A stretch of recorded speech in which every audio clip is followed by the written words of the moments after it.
Hello, hello, hello. Good day to everybody. I hope everyone is doing fantastic. It's getting a bit chilly in this neck of the woods, so at this hour I'm indoors rather than outdoors. But regardless of what doors I am at, regardless of the in, regardless of the out, today will be fantastic. For those of you that were on the live stream when I said that we were going to do something about rescripting trauma events, there was a considerable fear of writing the word trauma and rescripting, and not the rescripting, but writing trauma, because trauma indicates a significant past event. And what I would like this live stream to be is about wellness, about strength, about self-empowerment. So let's take it gentle. Let's break it down. We're going to move between our different lenses. We're going to move between the physical lens, the emotional lens, the mental lens, and the egoic lens, and shifting between those lenses to invite awareness. Nothing can change. We cannot grow until we are aware. So today we're going to invite awareness on the 4 bodies. For those of you that are new, please introduce yourself. I forgot to write to please introduce yourself, and if it's your first time, but we're going to invite awareness to our 4 bodies. And for those of you that know me, the first body is our physical. This is our physical body. It's actually how our body feels, the physicality of it, and our physical experiences. So it's physical. It's the physical reality as we know it. Our second body is our emotional body, our emotions, how we feel, sad, angry, happy. And there's a lot of repression of emotional in our physical. Today we will break it down. We are going to reconstruct, deconstruct, and then reconstruct our key lime pie. Michelle, good afternoon to you. Good afternoon, good morning, good evening, good. Third body is our mental body. This is our logic, our processing, our memories. It's how we think about things. It's our brain, our mind. And then our 4th body is our egoic body.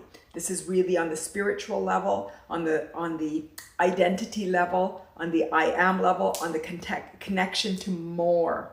And today we're going to walk through. So trauma occurs on the physical level. And I wrote a definition of trauma. Trauma is a deeply distressing or disturbing event. Such as they said, they had an example is a personal trauma like the death of a loved one. Or it's about medical, it could be a physical injury. So those are both on the physical. With any type of physical reaction, we have, and with a trauma, a strong emotional reaction. And what I would also invite is a strong emotional repression. Today, what we're going to do is bring it to the surface with awareness, with the intention to let it go in a safe, supportive, empowering way. How do we let it go? We recognize the mental, our thoughts about it. Mostly when we have something traumatizing, the thoughts are that we're victims in somehow. Victims to life, victims to experience, victims to other people. What we're going to do is recognize what the stories are, the associated emotions, the physical experience, and start to break it apart. And then lastly, it's our egoic beliefs. And this is where our big shift is going to occur today. This is where we're going to invite the biggest shift. Well, no, the biggest shift is going to be everywhere. But this is the catalyst for the shift. So this is our identity. This is where we believe. Trauma is a belief.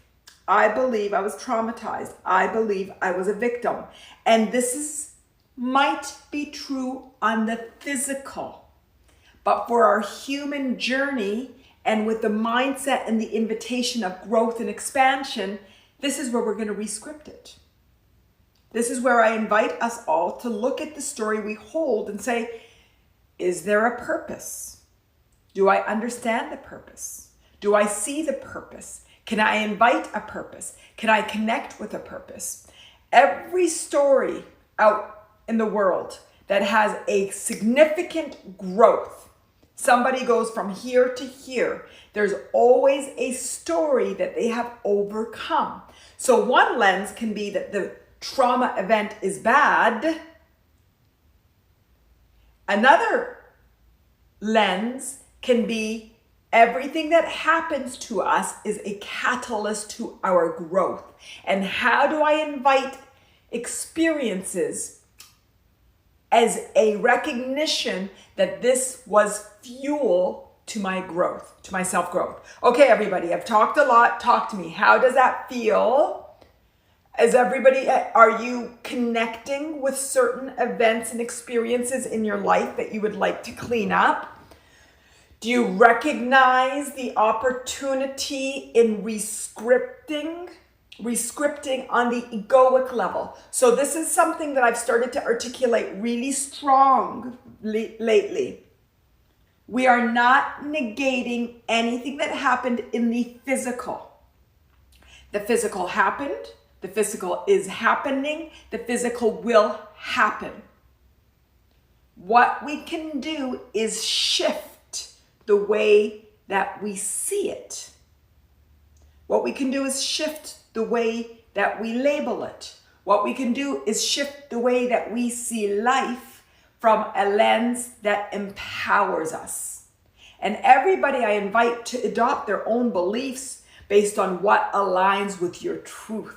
And what we want to do is come up with truths that empower us individually and collectively. Truths that bring out compassion, peace, love, joy, freedom, worthiness. You know that it's the three. I always go for the three: freedom, worthiness, and love. And I believe every experience that we have is a catalyst to recalibrate us to unconditional worthiness, freedom, and love. But we do it through awareness. We do it through understanding. We do it through exploration. We do it through curiosity. We do it through self-love and compassion and love for the human journey. Michelle, you're saying thank you. Thank you for what? What I want us to wake up our experiences. If you want to talk to them about them in yourself, or if you want to share them, not overly indulging in the story, but from a place of awareness, not from a place of pain and coming back into it. We will go into the emotional element of it and bring it out gently so we can let it go. So there is a process. And those of you that know me, which I see a lot of you that are here that are familiar with the play that we do, we will feel them, but we're going to feel them from a place of empowerment. Feel them from a place of seeing them. Feel it from a place of, oh, I've hidden from you. I've put resistance on this resistance in the past, but now I'm going to let go of the resistance and allow the emotions, allow the feelings, allow the physical responses and the emotional reactions from a place of acceptance, from a place of self-understanding, from a place of self-love, from a place of healings. Good? Are you guys with me? Are you with me? Whatever happens is a catalyst to help me grow. Seeing this is reminding exactly, Michelle. I talk a lot about conditioning. And conditioning is a natural part of the human experience. We cannot live without being conditioned. We cannot live without experiencing. And some of this conditioning is perceived to be painful because we are living life unaware. So we're judging it all as bad. What I want us to do is shift our lens to a lens of like curiosity. Why did this happen to me? How does this feel? How did it feel? How can I invite shift in how it feels? And we start to slowly become more aware as much as our bodies will let us, because we can't go from 0 to 50 or 0 to 100 instantaneously.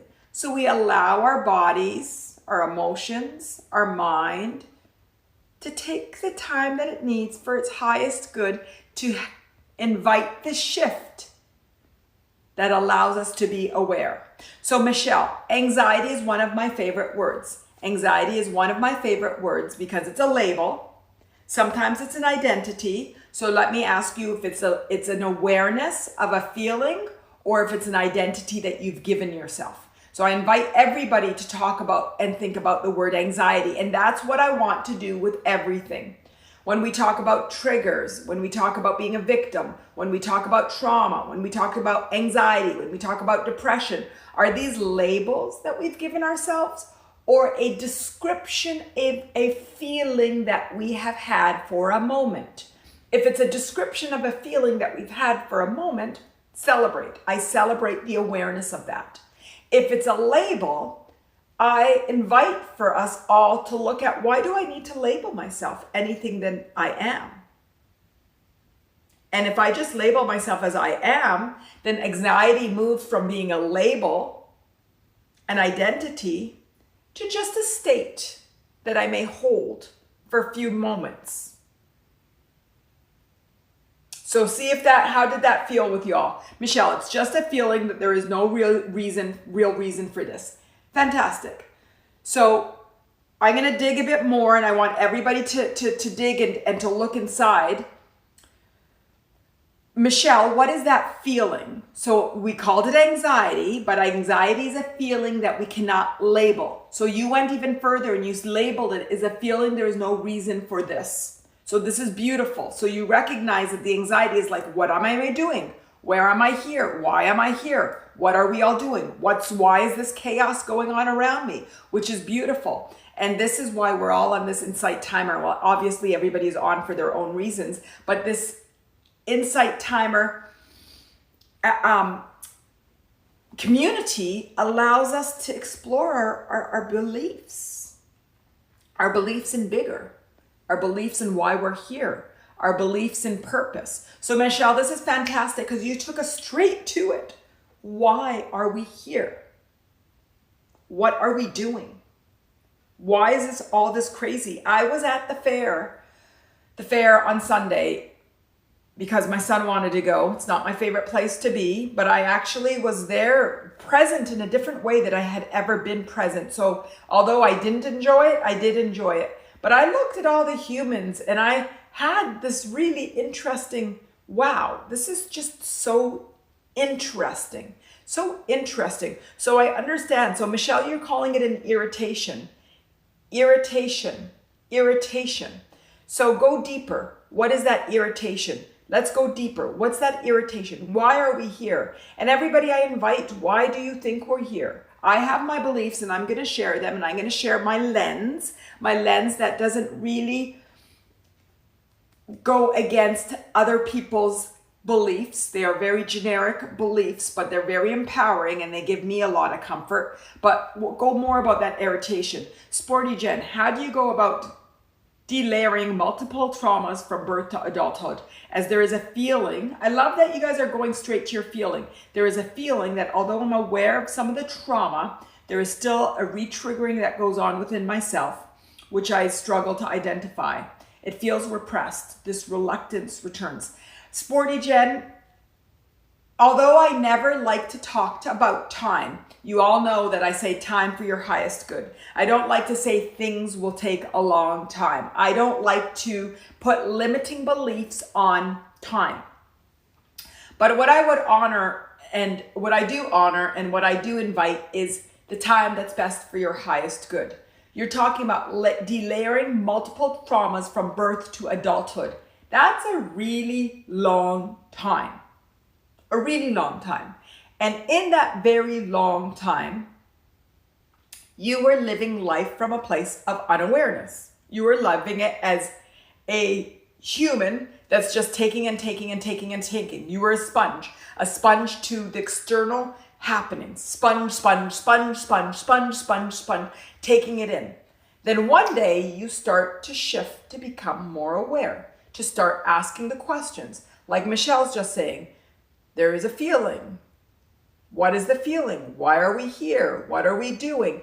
And these questions start to invite awareness and a higher level of self-understanding. So now you start to wake up and you start to recognize, I'm in an earth school. And in this earth school, there's a growth. There's an expansion. There's a movement towards, like you said, delayering the past, of understanding the past. And I like to use the word detangling. I also like to use calibrating to truth and fine-tuning. So you guys know that I've used the analogy before of cleaning up house. And if from birth you were in a household that allowed you to clean your kitchen or your bedroom every day, like, oh, there was a pain, let's talk about it, let's understand it. You went to therapy as a young child, as your parents were inviting a mental and emotional, social awareness, and that you were able to clean up your house, your internal house, on a regular basis, you wouldn't have a lot of cleaning to do today. But the fact is, at the times that we grew up, and even now, there wasn't a huge awareness of mental and emotional and a lot of these things that are starting to be talked at in the lens sometimes of victim. When I go sometimes on these social media and I read about, oh, there's a lot of victim in there, but my point still is, you're cleaning up now. So it's like the attic. You're going into the garage. You're going into something that it's just going to take a bit more time and understanding to just deconstruct, to detangle, to understand, to go into. And that's okay, because this is the human experience. This is the journey. This is the design. This is the architecture.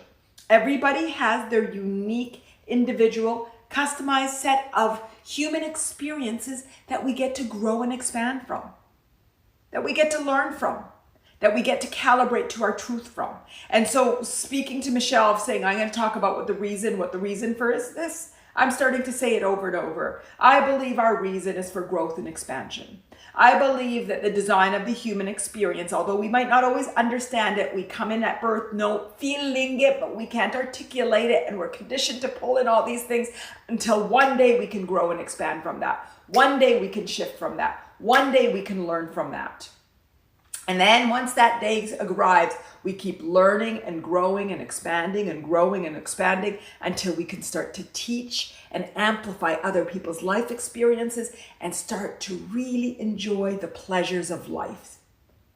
Really shift to enjoy the pleasures of life and see that life is beautiful. Life is a celebration. Life is amazing. For us to be human is a gift. And when we shift our awareness and understanding of the beauty of this human journey, we can start to interpret the experiences differently. And that's the change I want to invite for all of us. And it doesn't happen intellectually. No change will ever happen intellectually. It will all happen through our emotional body. So my preambles is all getting us at the point of acceptance, surrender, desire for growth, willingness to look within, to be courageous and accepting of our emotions, our experiences, our feelings, to recognize that our past is our strength, not our weaknesses. So start to create some beliefs, egoic beliefs, start to plant the seeds of empowering mindsets, and then we'll go to the emotion. And we'll look at that anger, and we'll look at that sadness, and we'll look at that repressed frustration, and we'll look at that label of anxiety that we sometimes call it an irritation. And then Michelle goes on to say, it feels like pins and needles.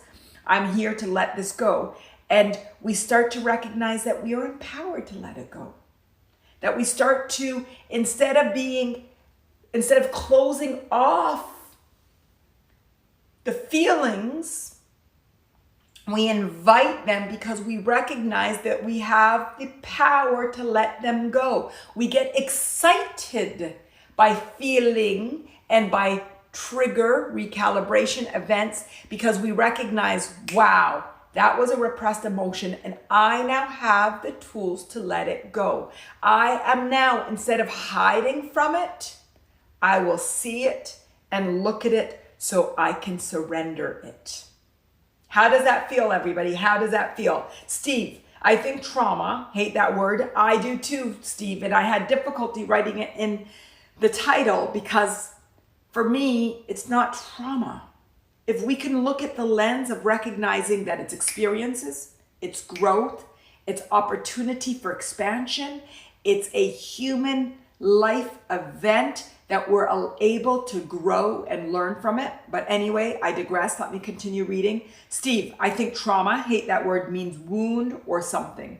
I want only enough awareness to get me by. Steve, I know you joke that, and I like your emoji with it, but I want us all to have enough awareness for us to enjoy life. Every moment we're present with the taste of appreciation and satisfaction for every moment that we have. And it's not intellectually, oh, let me get present, although building that muscle, it might be intellectual. It becomes natural.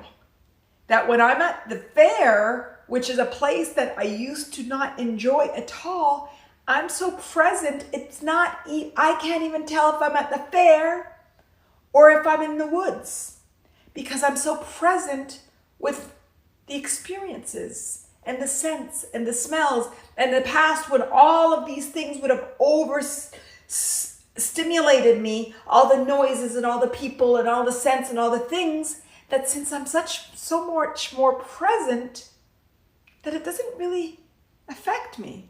I'm in my little bubble floating. And floating amongst all these strangers and all this chaos, or floating the woods, makes no difference because I'm present with self and whatever I'm experiencing. But again, it's not intellectual. It's emotional. It's emotional. But how do we get to the emotional? Is through the intellectual. It's through alignment. It's through our beliefs. It's through the exploration. It's what we keep talking about, the deconstructing of the key lime pie. And we had a lot of discussion last live stream, and we decided that we'll keep up with key lime pie since we figured out there's only 4 ingredients in it. But it's deconstructing of the physical experience, the emotional, the mental, and the egoic beliefs until we can turn around, understand, and have them all in alignment. I'm not judging the past. I'm not anxious of the future. I'm present with my being. I'm honoring the human journey. I'm honoring my past. I'm excited about my future. I'm present with the now. And it's a feeling. It's through flow and alignment and knowing and comfort and trust. It's natural. It feels beautiful. It's true to who I am. It's true to the vibration of the universe. It's just true. It's just true. How does that all feel? How does that feel? Valerie, hello, Manal, 3-3. Yes, I forgot I called myself Manal, 3-3. I'm a little late, but I'm here. Fantastic, Valerie. I'm glad you're here. How is everybody feeling? We've talked 24 minutes where I preambled. And so are there experiences that you want to start to detangle from? So step 1 is awareness. Okay. So we've become aware that trauma is a noun that we have picked up to describe something deeply distressing and difficult in our past. So what we want to do is invite an opening to shift the view of trauma to recognizing or shifting it to whatever is comfortable to you, but to life experience, to life happenings, to a growth experience, to to life's conditioning? What are the nouns that we could shift from trauma to something else? I invite you to say, how can we shift to start even just removing the label of trauma? Will start to allow us to shift the way that we've seen it. Talk to me. How does that feel? How is everybody feeling? Because ultimately for us to do the grow, I do want to get to the feeling, but I wanted us to go to the feeling from empowerment, from the lens of empowerment, from the lens of growth, from expansion, and to get us into a place that we can shift with compassion. To shift now, bring out the emotions and shift with compassion. So talk to me. How are we feeling? How does it feel?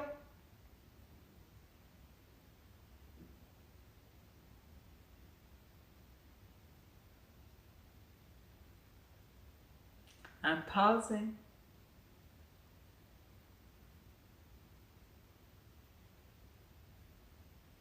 Sporty Jen.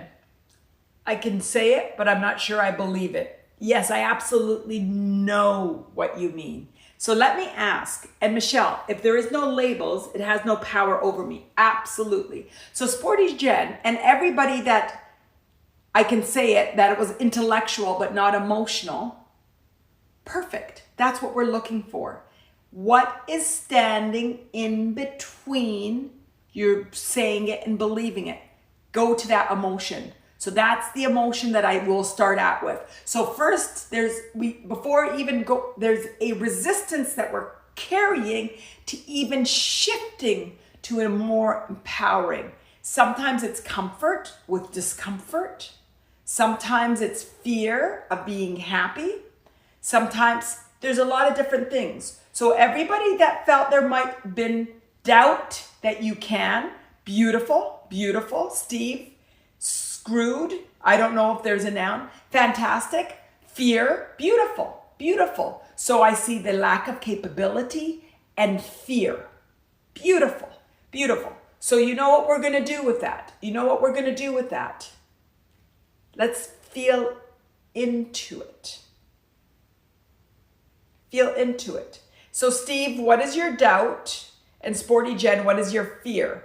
Naturally locked, phobia. And naturally locked, I think phobia is fear on steroids. I think phobia, tell me what your phobia is. And I want to know what the phobia is and the fear is. Nancy, doubt, fantastic. This is what we want to do. Where's the resistance to the resistance? There might be resistance to resistance to resistance to resistance.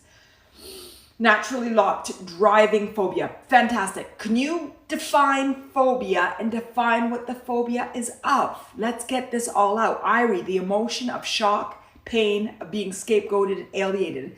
Fantastic. Michelle, a worry of why I'm feeling a certain way. Fantastic. Worry is a doubt. Worry is between fear and doubt. Worry is it's a fear, a subtle fear. This is just a feeling. Fantastic, fantastic. So let's start with that.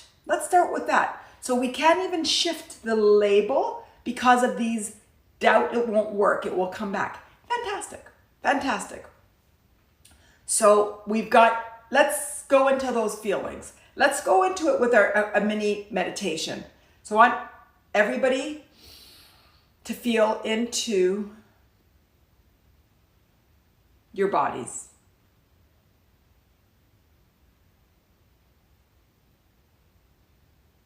And I'd like you to invite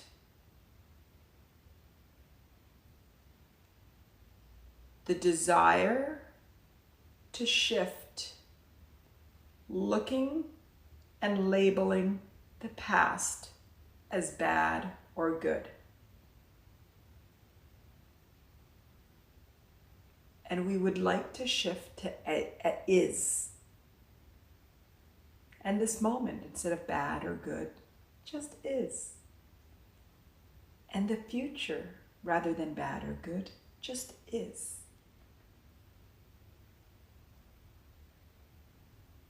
Now invite the resistance to shifting to as is, rather than a label such as trauma, bad, painful, struggle, suffering.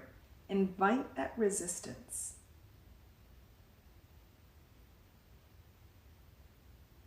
When you invite that resistance, don't overindulge. Just become curious. See that resistance as a gift. If you can feel resistance now, recognize that you've invited it and you've asked to see it. And so you're empowered. Because if you didn't invite it right now, it might be there, but you wouldn't have been aware of it. And you're actually inviting it. You're asking it to show itself. And it has.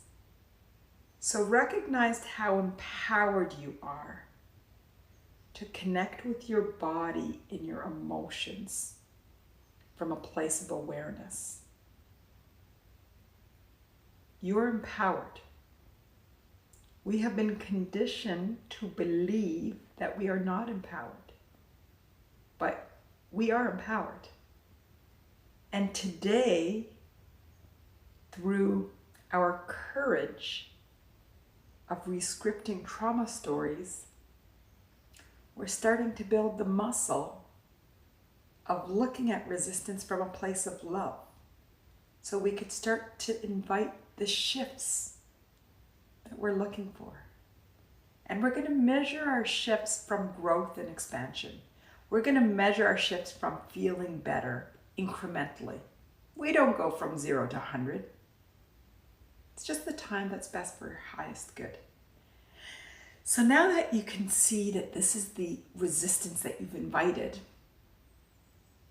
sort of play around with the flavor of the resistance. Whether it's a fear, a worry, a phobia, a shock or a pain, a doubt.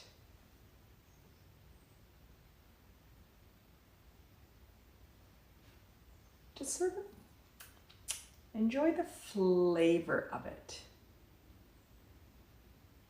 Sit with that feeling from a place of comfort in a way that you never have.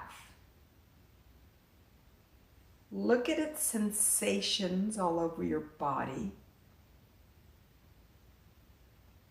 and be comfortable that this isn't the first time that you've felt it, but the first time that you're becoming intimate with it.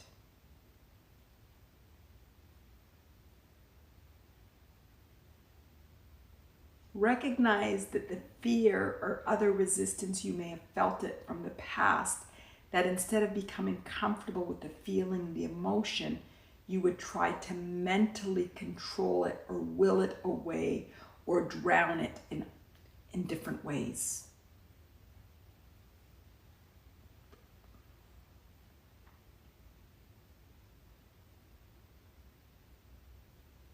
Ask it what it'd like you to learn. Tell it that you're recognizing that you're becoming aware, and awareness is the first step to growth. It's the hardest step to growth.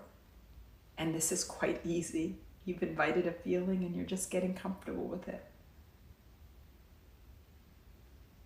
Ask it what it'd like you to learn. Ask it how you can grow together. Ask it if it can gently teach you how to come back to your truth.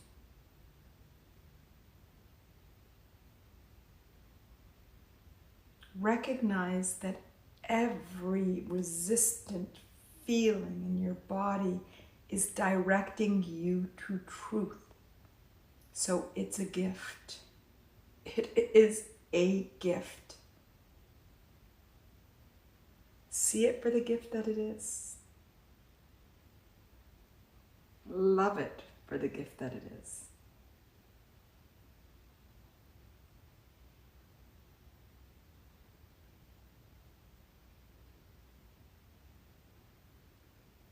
Let's fly back in your time and see when the first time that you felt this was.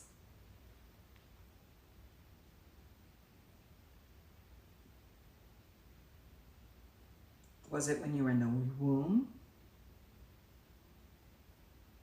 Were you picking up your mom or your dad's energy? Or other people around you? Some of you might become aware if it was from a previous life or ancestral. Just sort of invite, when's the first time that you can feel this feeling? Fear, phobia, worry, doubt. Doubt in yourself, doubt in life, anxiety, which is a fear that we can't label.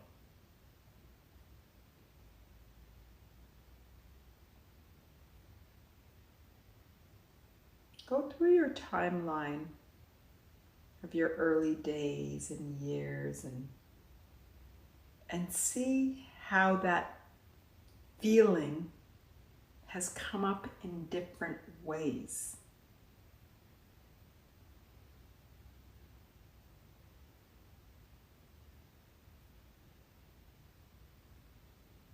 And recognize that this feeling kept coming for you to see it and grow from it.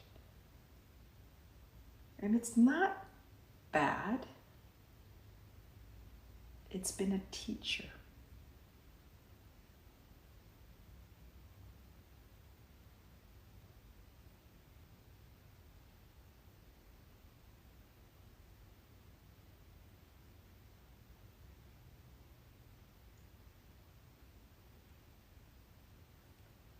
Love on yourself.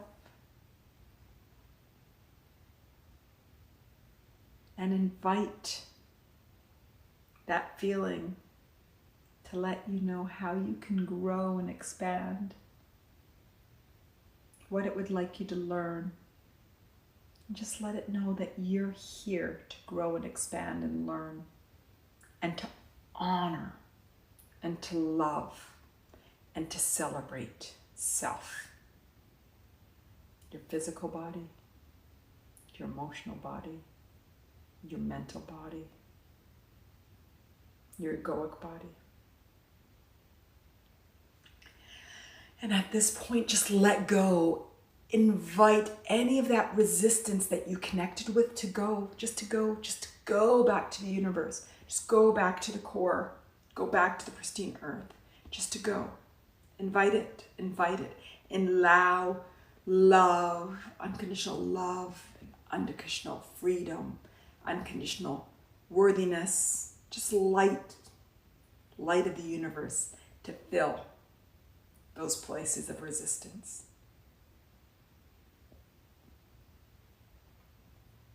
Take a deep breath in. And release all of the resistance you connected with. Take a deep breath in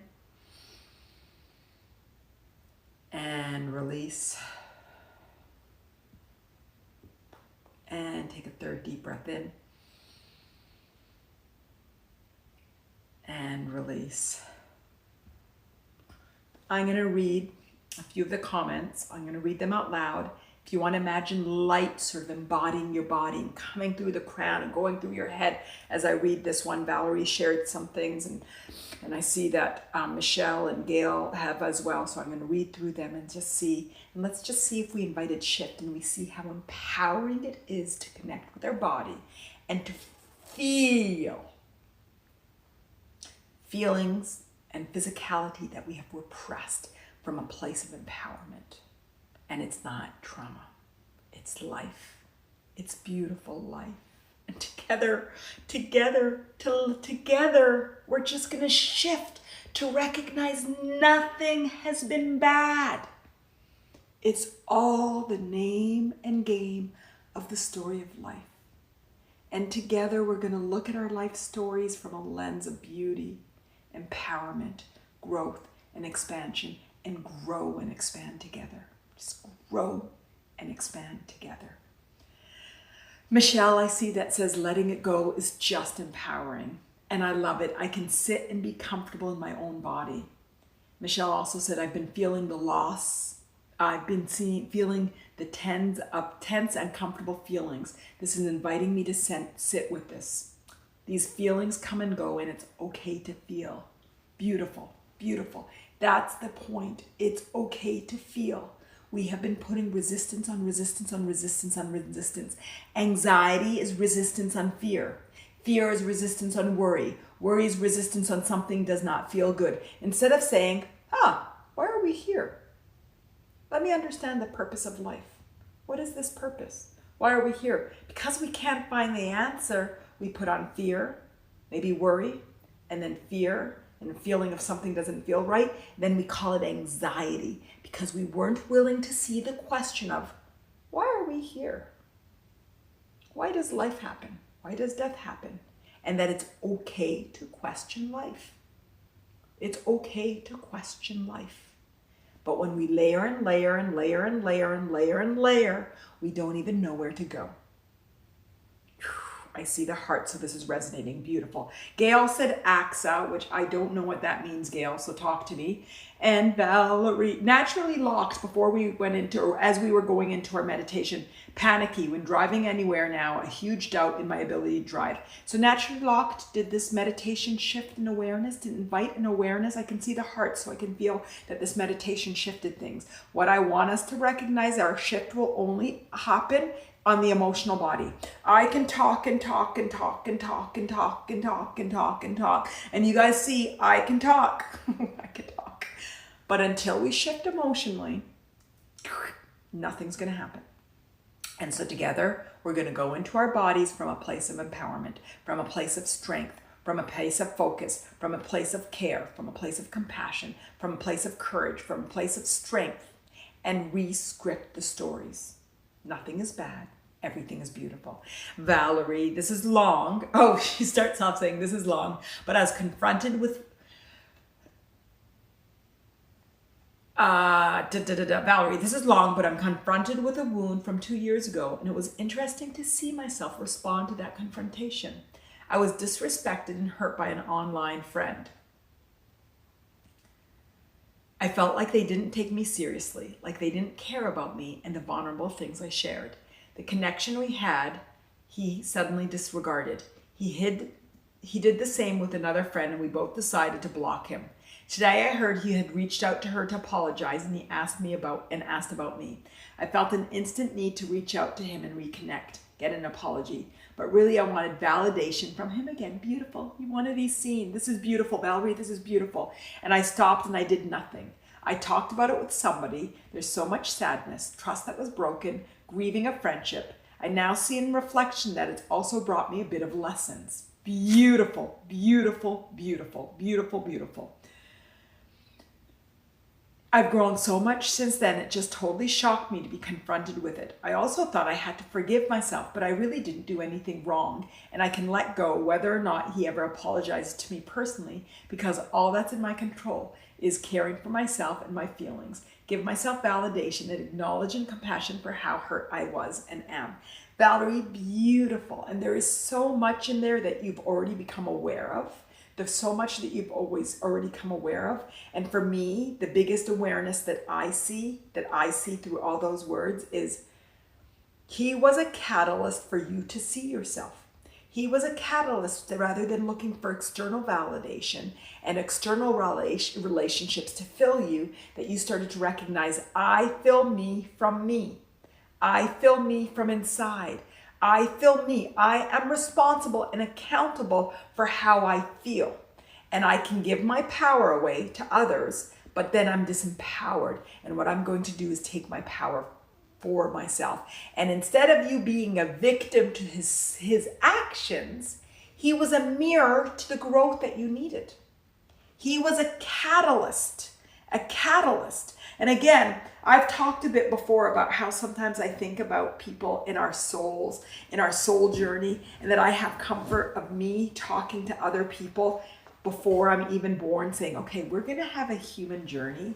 And in this human journey, I need to learn X, Y, Z, and you're going to be a catalyst for that. And we're going to be unaware, but we know that we had pre-planned that. And it's so empowering to me because it allows me to have compassion for the other person who's playing a role that might be hurting me or the catalyst to my growth. But when we recognize that it might have been a design, an agreement, and almost a game, like, hey, we're going to play human again. But when we play human, we're going to be unaware of these deals that we've made. And these are here for our growth and expansion. And let's see how our human learns and grows from it. So empowering. Tell me, guys, if that connected with you and how you felt about that. And I think when I was talking about the other day, someone said it was called a Lina in Sanskrit. So see how that feels. For me, it's just so empowering. Gail, I'm sorry, that was a mistake, the AXA, but grateful for your suffering today, anxiety keeping me awake. Beautiful, beautiful, beautiful. And Gail, I'm going to say again, anxiety is a layer. It's on a layer on resistance, a layer on layer on layer on layer. What is the anxiety? What is your fear? Let's go to it and let's go straight to it. So instead of keeping you awake, it's bringing you peace. Let's move so our stories can bring us peace. Because we recognizing that it's part of our expansion. Our stories are required for our expansion. Our stories are required for us to grow. Our stories are required for us to become self-aware. They're part of the design. They are design elements. They are design elements. Like the emergency bag. When we get into a crash, we have those bags. We could say they're traumatizing or they're here to block different things. I don't know if it was a good example, but how do we look at it from a place of experiences to help us grow? Natural life design. Nothing is broken. Everything is as it is meant to be. Is. We want to go to the egoic belief. It is what it is. Life is. I am. It is. Not bad, not good, but is part of the natural human journey. Celebrating our humanness, celebrating life, celebrating what is. How's that all feel? Okay, I see some hearts naturally locked. You made so much sense with the true definition of trauma. Beautiful. And so what was that naturally locked? What is that true definition of trauma? What did you get that as? Tell me what you interpreted. Steve, reality stands in the way. I never had it. You wouldn't understand lest you understood something called gaslighting, like Irie. So feelings inside, horror, terror, and inert time feels unreal. It was denied from me. Not only denied, it hadn't been acknowledged and I've been forced to be silent. Steve, you know what's interesting is one of my dear friends that we spent time with this weekend had a really tough life. Her early years were really insanely crazy. And she's transformed her life.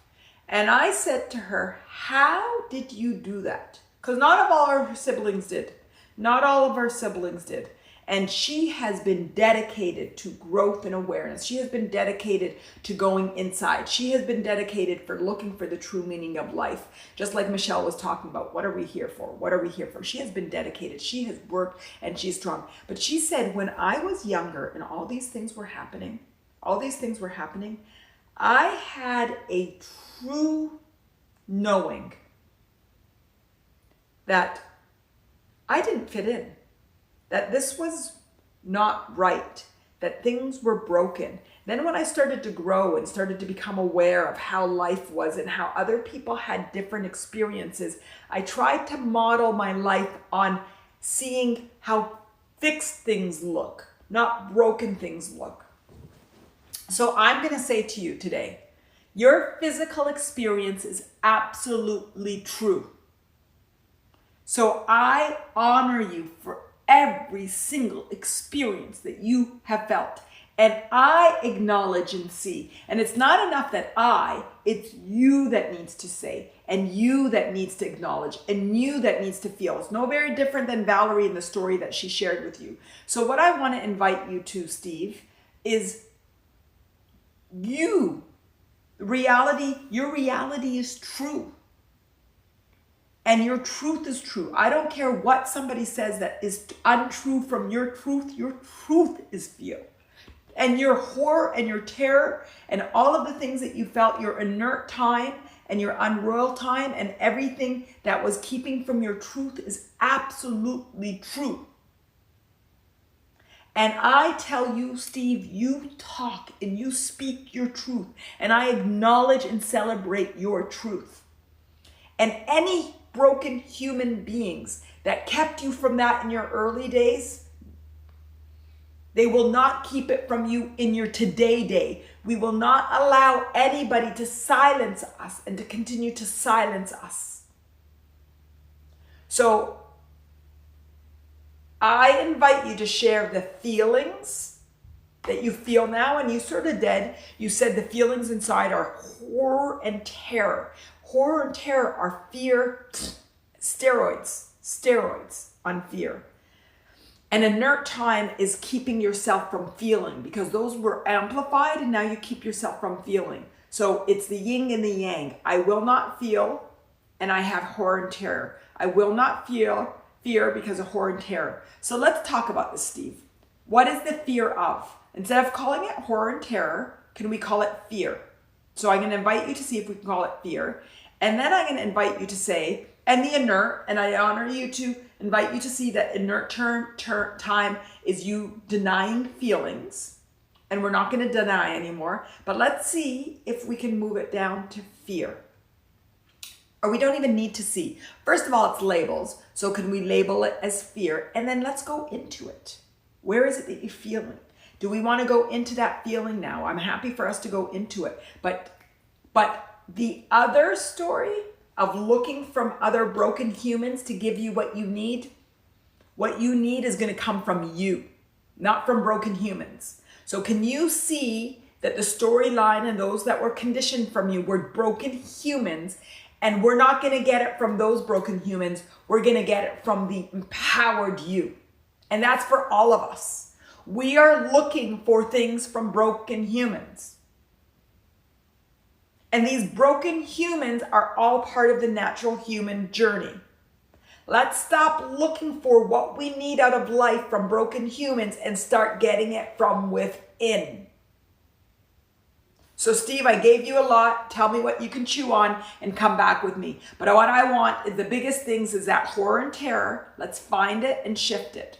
And again, you're going to have to go in and feel it. And you're becoming more and more and more and more and more and more starting to speak of the feelings you have. And that's where the power is. So before you would just talk about the experience and the victim and the victim and the victim. More and more and more, you speaking to the feelings that you have and carry from it. And this is where your empowerment lies. So I see this is fantastic. Talk to me. Sporty Jen. I had a memory of me and Robbie when we were about 6 years old. My dad was driving off in the car. Robbie and I started running after Dad to get a kiss. Instead, Dad wound down the window, scolded and slapped Robbie as he got there first.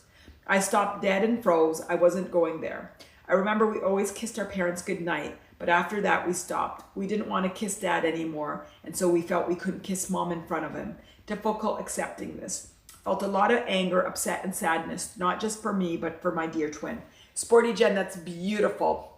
And when I started reading the story, I just saw the two of you running after your dad, and I just lit up. And then I read the story and I got shivers all over. So Sporty Jen, did you shift that feeling? Were you able, is this a awareness and a sharing, or do you need to shift some of these feelings? Because this is a picture of utterless, so angry. Okay, fantastic. So you're so angry. And Steve has a lot of fear, which he called horror and terror. So let's go into this. How many people are feeling feelings? Michelle is trusting in the process. Gail, that I can't make past the hardships I'm in right now. I won't survive, been fighting so long. Beautiful. I think there's a lot of emotion going on. Okay.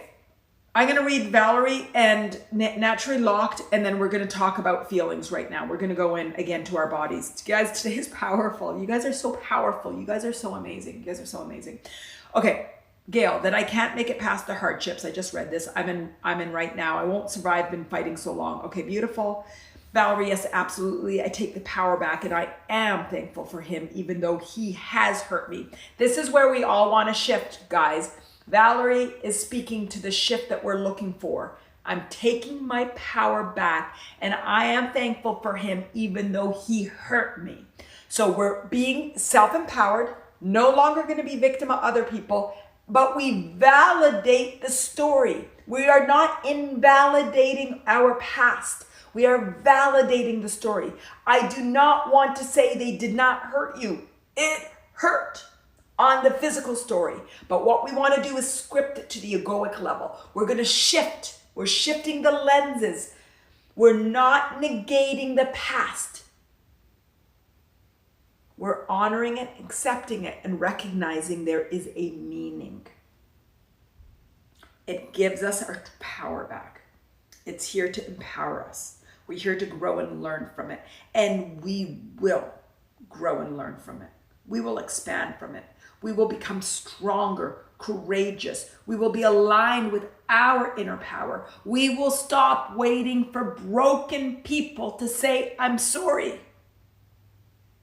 How many times and how many people have I been waiting to hear I'm sorry from? I can share my stories too. I have been waiting to hear I am sorry, we wronged you. Guess what? It's much more powerful for me to know that I'm aligned with my inner power, and I am not waiting for anybody to say I am sorry. We didn't understand your perspective. We didn't see it from your lens. You are a victim. I don't want to be a victim. I don't want to be a victim anymore. Who wants to join me in being aligned with our inner power and stop being a victim to our circumstances and to other people, whether they're broken or not broken? So I don't want to label other people as everybody's broken, everybody's broken, everybody's broken. Everybody's human. But I don't want to give my power away anymore. I don't want to give my power to stories. I don't want to give my power to people. I want to align with my truth and my inner power. And if you want to join me in there, share with hearts and with yeses. Let's do it, guys. Okay, naturally locked. Prior experiences of life, learning curves of life, which were designed to teach something. Yes! Trauma, defined as prior experiences of life, learning curves of life, which were designed to teach something. Yes! Yes. Yes, yes. Miranda, I want to join. You come join, you come talk, you come get liberated, you come become aligned with your inner power and your truth. All of us, a community of like-minded people, like-minded that know that we can shift inside to get everything that we're looking for outside. The shift starts within. And we will do it together with joy, with laughter, with talking about key lime pies, talking about whipped cream. We didn't talk about it this time, but last time I talked about the egoic lens on whipped cream. We will have fun. We will enjoy. We will do it with love. Michelle, I'm sitting here feeling the release. That's what I want for us all. And we can do it in meditation because it's fun and we're doing it together and we grow and expand together. But my whole live streams are designed for us to release and release and release and release and release. This whole time is designed to release because we bring up emotion and then we're empowered by it. We bring up emotion and then we learn from it. Okay, so Irie, so yes, Steve, this is exactly my experience too. So let's read Steve. What do you have to say, Steve? Okay, Steve, and I know there's other comments. We'll come back. You guys know the game of jumping between comments based on where I see them. Okay, I haven't really ever known anything on the other side. Safety. Beautiful, beautiful. And it's so interesting that this weekend, my girlfriend, her life was the same. And I was like, how? So curious, how? So I can relate, not in my life. My life, I had incidences where I didn't necessarily feel safe and secure, but my whole foundation of my life was safe and secure. So I understand there's a experience, Steve, that you've had that I have not had, but the compassion and love I can have for it. Unconditional. Anyway, I digress. Let me read. Steve, I haven't really ever known anything on the other side. Safety. And it's whack because it never happened. Beautiful. So you're invalidated for something that happened. Beautiful, beautiful. But again, I'm going to reiterate. It happened. I don't care what the others say, because if it happened and you feel it happened, it happened. So that it never happened is looking for validation from the outside. We don't care about the other side. All we care about is the inside. So it happened. Whether they say it never happened, that's looking for the external validation, which is like that Vicky shared about with that story of hers, external validation. So that, Steve, we're going to work to eliminate. You might not shift right away, but I'm bringing your awareness to it. It happened. It happened. According to them, it never happened. Who cares? Life is not according to them. It's according to Steve. It's according to Manal. It's according to Miranda. According to Michelle. It's according to Sporty Jem. It's according to Irie.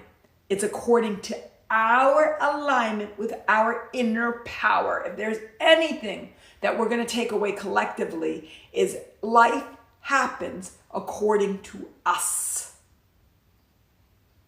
That's what alignment with our inner power is, according to us. And everybody around the world, every experience, every person that engages with us, that creates any form of resistance, is to help us to align with our inner power. That's it. That's it. Alignment with truth. Alignment with inner power. So keep going. I'm going to keep going, Steve. They have and had power. They had power. You may still feel like they have it, but this is where the growth is aligning with your inner power, because no one can ever take your inner power from you, even if they're taking your physical power.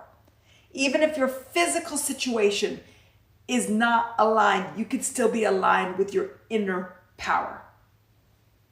Inner power. Inner power. They came after me. I didn't even know. Cognizantly aware at all. I can't protect myself. No one saw. It's really gaslighting twists you, and I don't know what was experiencing at all. I read internet. I don't understand that last part, Steve.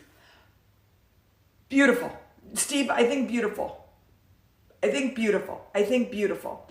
That whole last paragraph, everything from according to them, from everything to the end, that's still a physical reality. But in your now, what we want to do is align with your inner power. And then I'm going to ask you, what emotion keeps you from aligning with the truth that nobody can take away your inner power? I'm not talking about external power. The external power will follow when we align with our inner power. So when I talk about alignment with inner power, that's our beliefs that then align up with our inner power, and then the external conditions will follow. So I'm not negating your current physical experience and conditions. What I want to do is see, how do we line up with your internal? That regardless of what's going on with them externally, that you can find truth with your internal strength. That's to you, Steve. That's to you, Irie. That's to everybody. That's to everybody.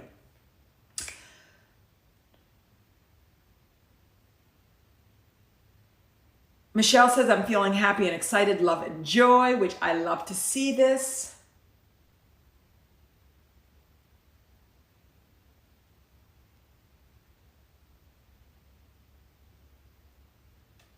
I think I'm caught up with comments. There's still a lot of energy that we want to talk to. So I want to see if Steve has anything to do. And what I want to do is invite Steve, the feeling. This is what we're going to do. We're going to go back into our bodies. Everybody has a lot of, not everybody, but a lot of people I see a lot of emotion. Give me hearts and give me words if you still feel or you're connected with a lot of emotion.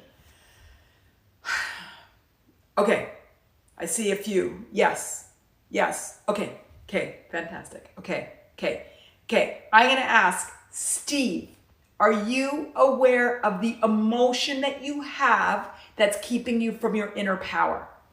That's what I want you all to do. Okay, we're going back into the bodies, everybody. Okay, let's start. Okay, this is so amazing. You guys are all so amazing. Okay, okay. Let's take a deep breath in.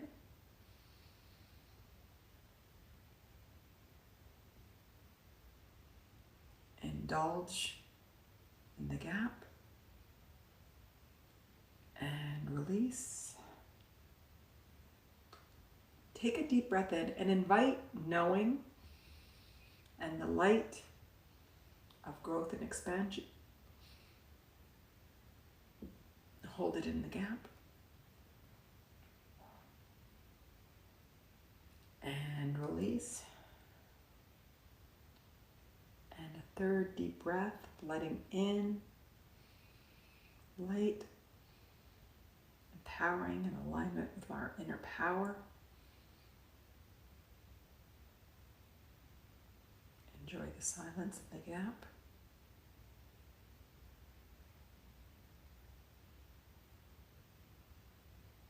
And release any energy that you have. Anything on the surface that you can get let go of, just release. Okay, so today is so fantastically empowering. Although we might be sharing stories that may have been disempowering, ultimately, we all have the intention of taking our power back and looking at life from a lens of awareness and recognition that everything that we experience is for a reason. We may not always know the reason, but we always honor. And we'll start to shift to honor that there is a reason. In the process of aligning with our inner power, we've become aware of external conditions that keep us from aligning with our truth. So in the desire to align with our inner power, there's fear. There may be fear. There may be anger, horror, or terror, sadness, self-doubt. Invite the feeling that's keeping you from aligning with your inner power. Invite the awareness.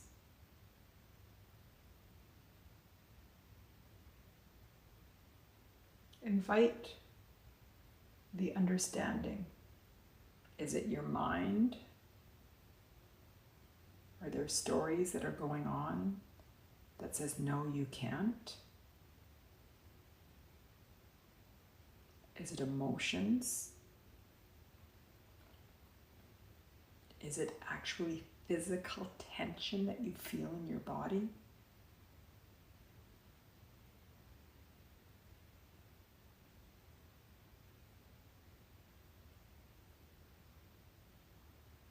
Have fun just swimming or flying through and seeing your physical feeling of resistance, and then going to the emotional layer and seeing what that emotion feels like. and just fly between the two bodies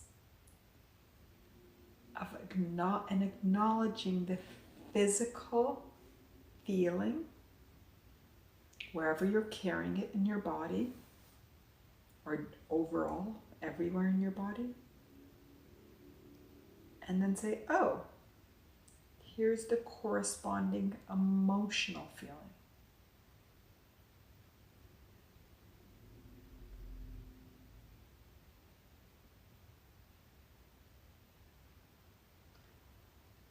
And then invite thoughts. What are the stories and storylines? Who are the characters?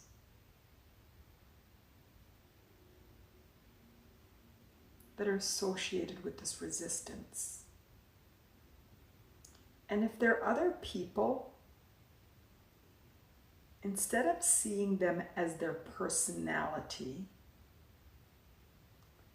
look at them as characters. Characters that are playing in your life journey, in your life experience, that are here to help you learn and grow.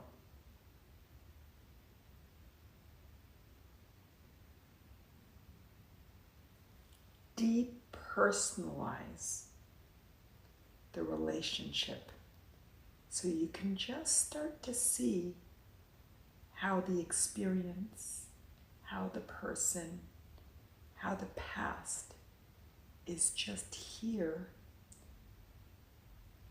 to play a role in your ability to grow,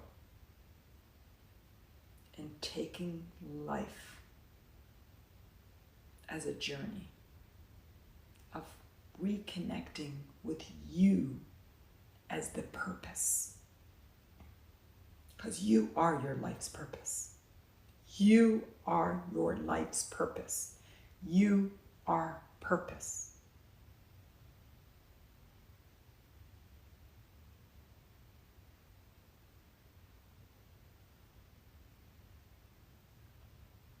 Now that you're tasting the energy, the emotion, the physicality, the storyline, fly again through your timeline. Go as young as you want, different lives if you want, wherever you can feel that this storyline started, this emotional storyline, this physical storyline started.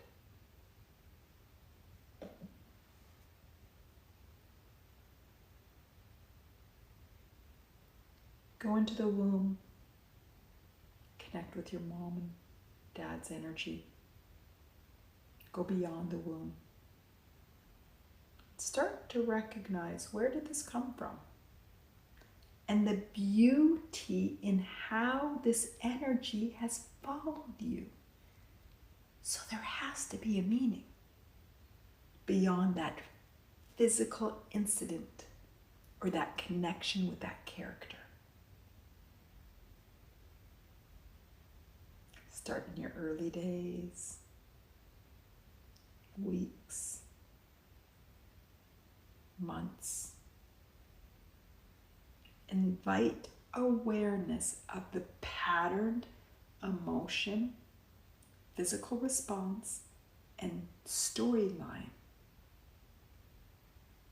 Your early years.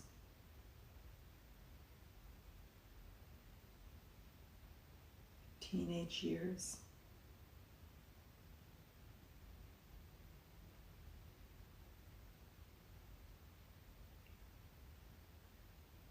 Your 20s. 30s. 40s. 50s.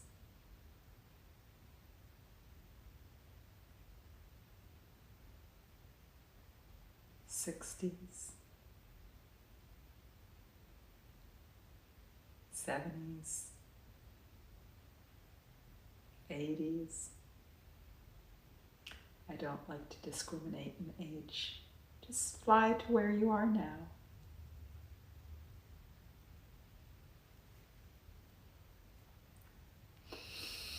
Let go of any of that resistance that you connected with. Recognize that it's here to teach and grow, and that you're creating a commitment for you to grow from it. Just let go, let go, let go. Take a deep breath in. And release.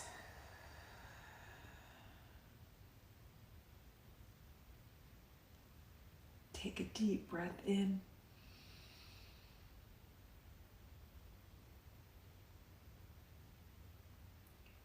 And release. Take a deep breath in. And release.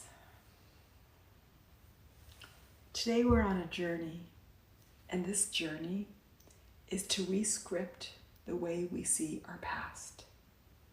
And we have been conditioned to look at the past as bad, struggle, suffering, trauma. And together we're going to rescript that is. We are our life's purpose. Life will happen. And we are empowered to take that lens and recognize that it is happening to help us journey towards our life's truth, towards the truth of the beauty of who we are. And we will celebrate this human journey. We will enjoy all of our senses. We will enjoy the beauty and the mystery of this life. Take a deep breath in. And release, release, release, release. Okay, everybody. If you want to continue feeling into your body, let light into your body. I see there's a lot of comments, so I just want to let everybody speak and let us just let it all out, let it all out, let it all out. Part of it is just letting it out, letting out with words, letting it out with expression, letting out with emotions. That's how we go. That's how we do it. This is how we process it. You guys are all incredible. I feel such amazing energy in this room right now, and I can feel so much release. And I also feel still a lot of emotion. So I want to make sure that we end with everybody way up here. Christine was going as we were going into the meditation. Manal, you are so amazing. Thank you. And some very beautiful, beautiful hearts, and Ashley butterflies, and beautiful Steve. I don't know the emotion. Like a wire that's not plugged in, a connection to feeling.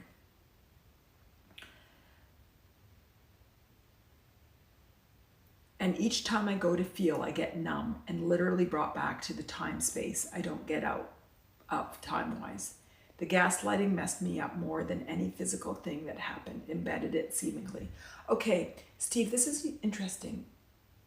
I honor that you can't get to your emotions, but there's a resistance on resistance on resistance on resistance on resistance. But actually you keep coming back to the word gaslighting. Gaslighting. Gaslighting. I think there is a key, because basically we're detangling and we're all using everything that we say, that you say, as hints, as clues to unlocking the door. And actually you say gaslighting a lot. So I think there's a big key there, a big hint. Tell me what gaslighting feels and means to you. Feeling, not what they did. I don't want it on the physical. I want you to share on the emotional and mental what it means and feels to you. And anybody that's ever felt gaslit, share. How does it feel? So it could help bring out Steve's. Let's talk about gaslighting. Let's talk about gaslighting. Steve, you may have created a topic, a future topic. Let's talk about gaslighting. Okay. Heidi, age 4 through 63, big T's and little T's.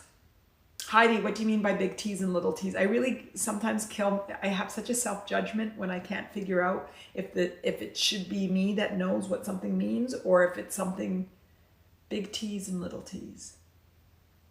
Oh, got it. Traumas. And you're not saying traumas. Okay, so Heidi, did you let them out? or did you keep them?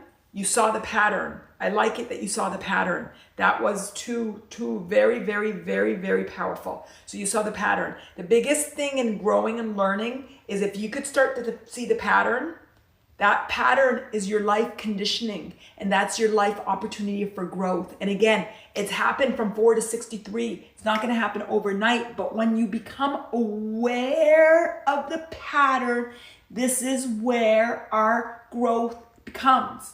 This is where we start to understand. This is where we start to grow. This is where we start to really understand our life conditioning story, and boom, boom, boom, boom. So this is fantastic. So Heidi, did you process the feelings, and did you recognize, today we've been talking about awareness, but ultimately what we want to know is it leading it to us towards freedom, worthiness, or happiness? Have you connected with that? So those are a bunch of questions, and I see answers coming about gaslighting, but let me read about Charlotte.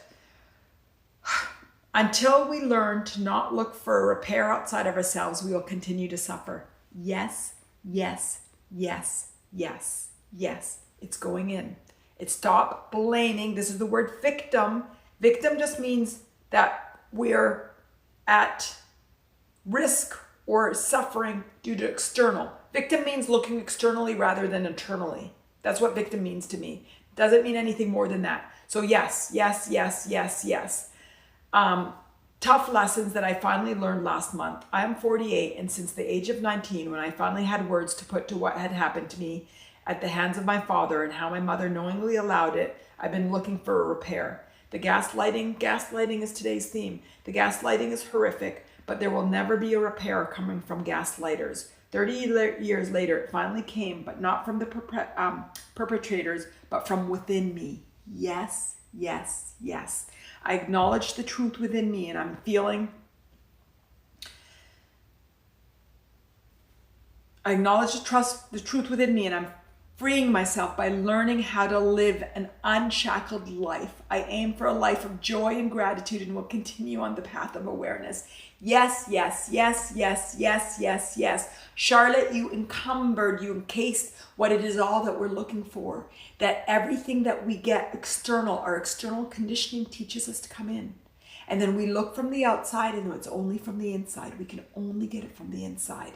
And our life conditioning might be harsher, some harsher than others, because we have different learnings. We're growing, we're having different, and it's all beautiful and okay. Okay, that was beautiful, beautiful, beautiful, Charlotte, beautiful. Christine, thank you for your gift. Just like hearts, it warms my heart. Christine, speaking to Valerie, thank you for sharing. I needed to hear that. Strong and courageous you are. Yes, you are all strong and courageous.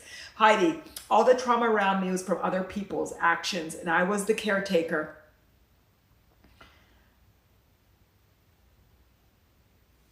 For others.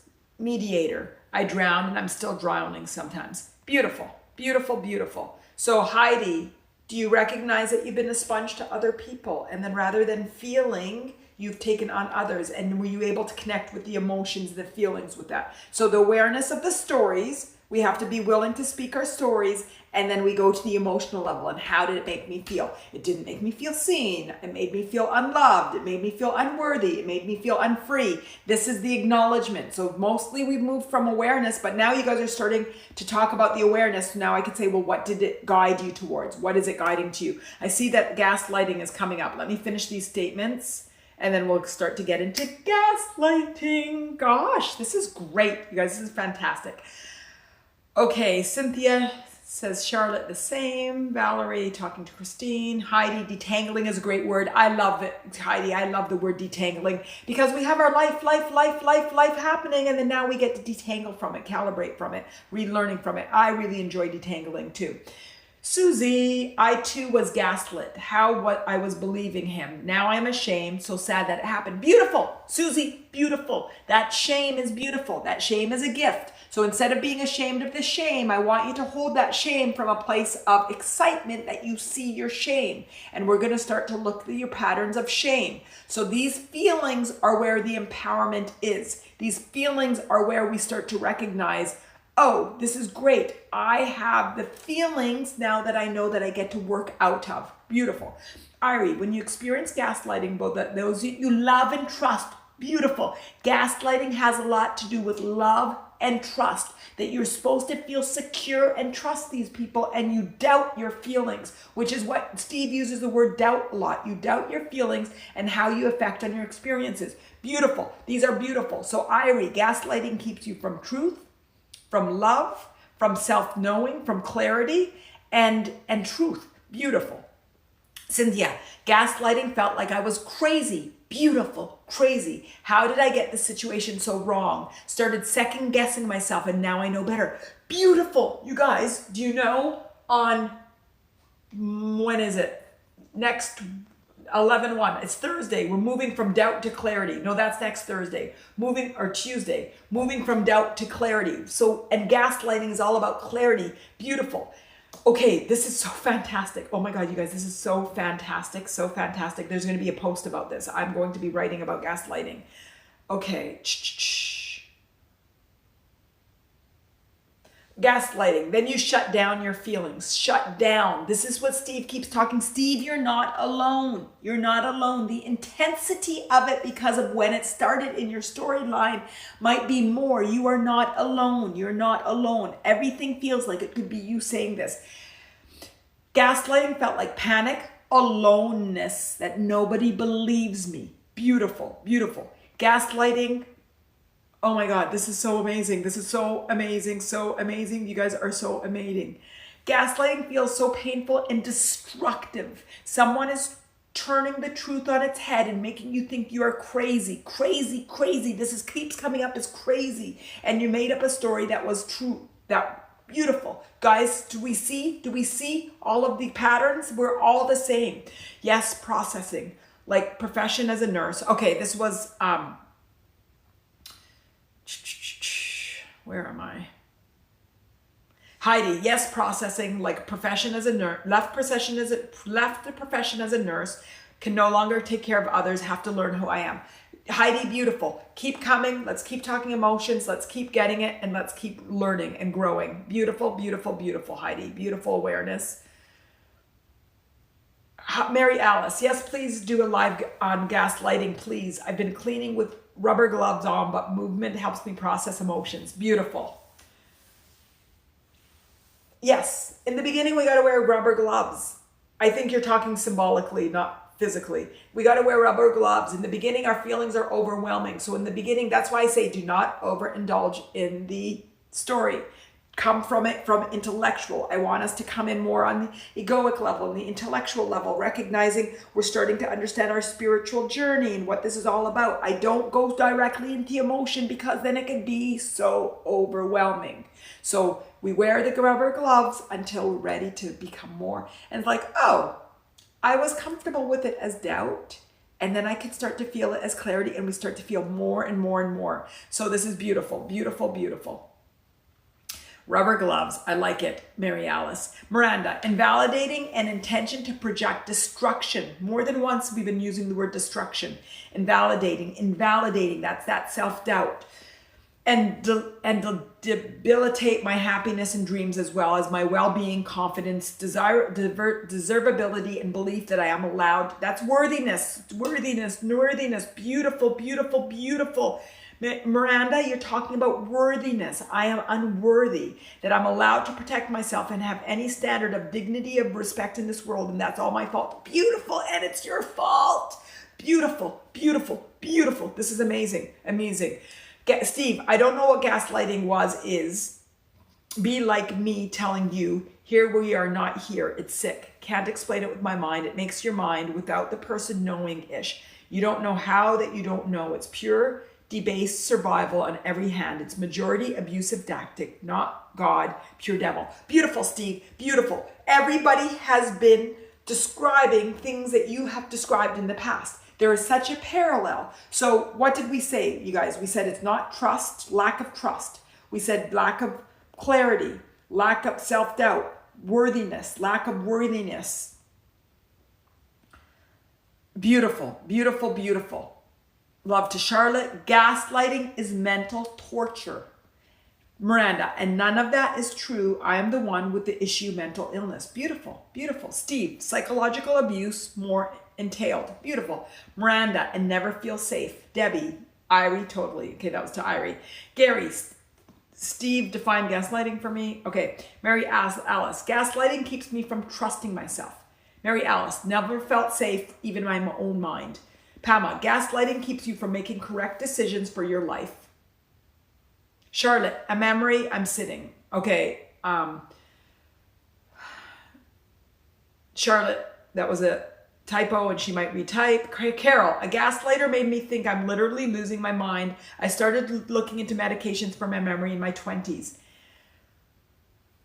Okay, beautiful, beautiful, beautiful. Gary says, oh my God, my heart goes out to all of you. My heart goes out to all of you too. Now, what's interesting is that everybody described gaslighting similarly. What's interesting is everybody's experience of gaslighting is to a different extent. But whether it's to a different extent or not, the invalidation, can we call it? Okay, guys, let's talk about it. It's invalidation of us as a human being. Is that it in a nutshell? It invalidates me. I'm invalidated. Is that the nutshell of it? Can you guys tell me yes or no? It makes a person kill or destroy themselves on the inside out, all without knowing, but you're trying to help and actually being honest. Okay, so guys, lowest common denominator is gaslighting invalidation. Cynthia says yes. No personhood. Valerie, this is so powerful. The vulnerability is so powerful. I'm with all of you. Yes, I'm overwhelmed by the power. I'm like, ah. Okay, guys, is gaslighting invalidation? It goes beyond invalidation. Is it worthless? Worthless? Is it worthless? Not free and not loved? Is it like all of them? It's more than invalidation, much more than, is it worthless? And no ability, is it all three of them? Does it takes away your identity, deeper than worthless. Identityless, help me, let's find the lowest common denominator what gaslighting is. Spiritual abuse? Nothing that you're not, let's find the yang. I want to find the yin and the yang. Inhumane, let's all agree that gaslighting, what's the opposite? I want the yin and the yang. No personhood. To me, that's more than worthless. Emotional and mental cruelty.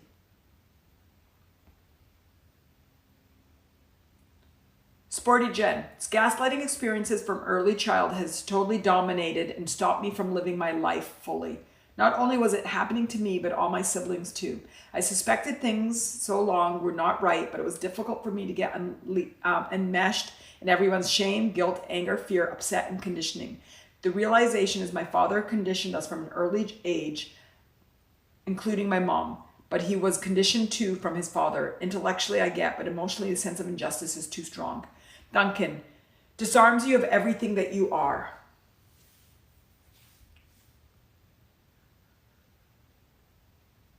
I'm silently taking this in.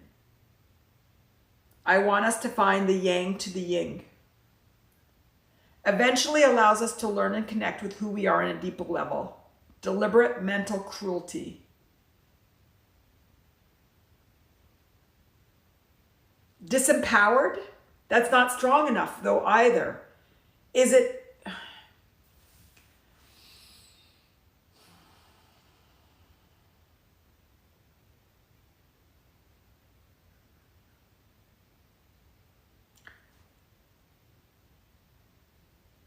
Guessed, emotional and mental cruelty. But gaslighting, Steve, I understand you want to find the yang. Yeah, I really do. I was hoping we could do it together. I feel like a denial of one's reality. I like that, Glenn, too. Irie, yes, the result is take your power to trust yourself. Powerless. You guys, powerless. Gaslighting is powerless. Gaslighting makes you powerless. Cynthia, more than disregarding, there was no record in the first place. Complete denial of the truth of who I am. And crazy. Is it nothingness or powerless? A memory, Charlotte, a memory. I'm sitting on my bed and my dad is beating me up because he wants me to say that the white walls around me are blue. I see white, but he wants me to say they are blue. But this is what gaslighting does. You see white and are now wondering if it was really blue. You don't trust yourself and you're unsure what even occurred. But I'm here to say the repair comes from within us. It will never come from without. Charlotte, just totally, you guys, this is totally incredibly, overwhelmingly powerful. Guest, loss of identity. Nancy, I think powerless is a good start. Obliterating. Steve, Christine said obliterating. Steve, I don't know how a person could be that sick. I just don't know. Your identity is evaporated and kind of, sorta. Irene and Mary Alice are saying yes to Charlotte.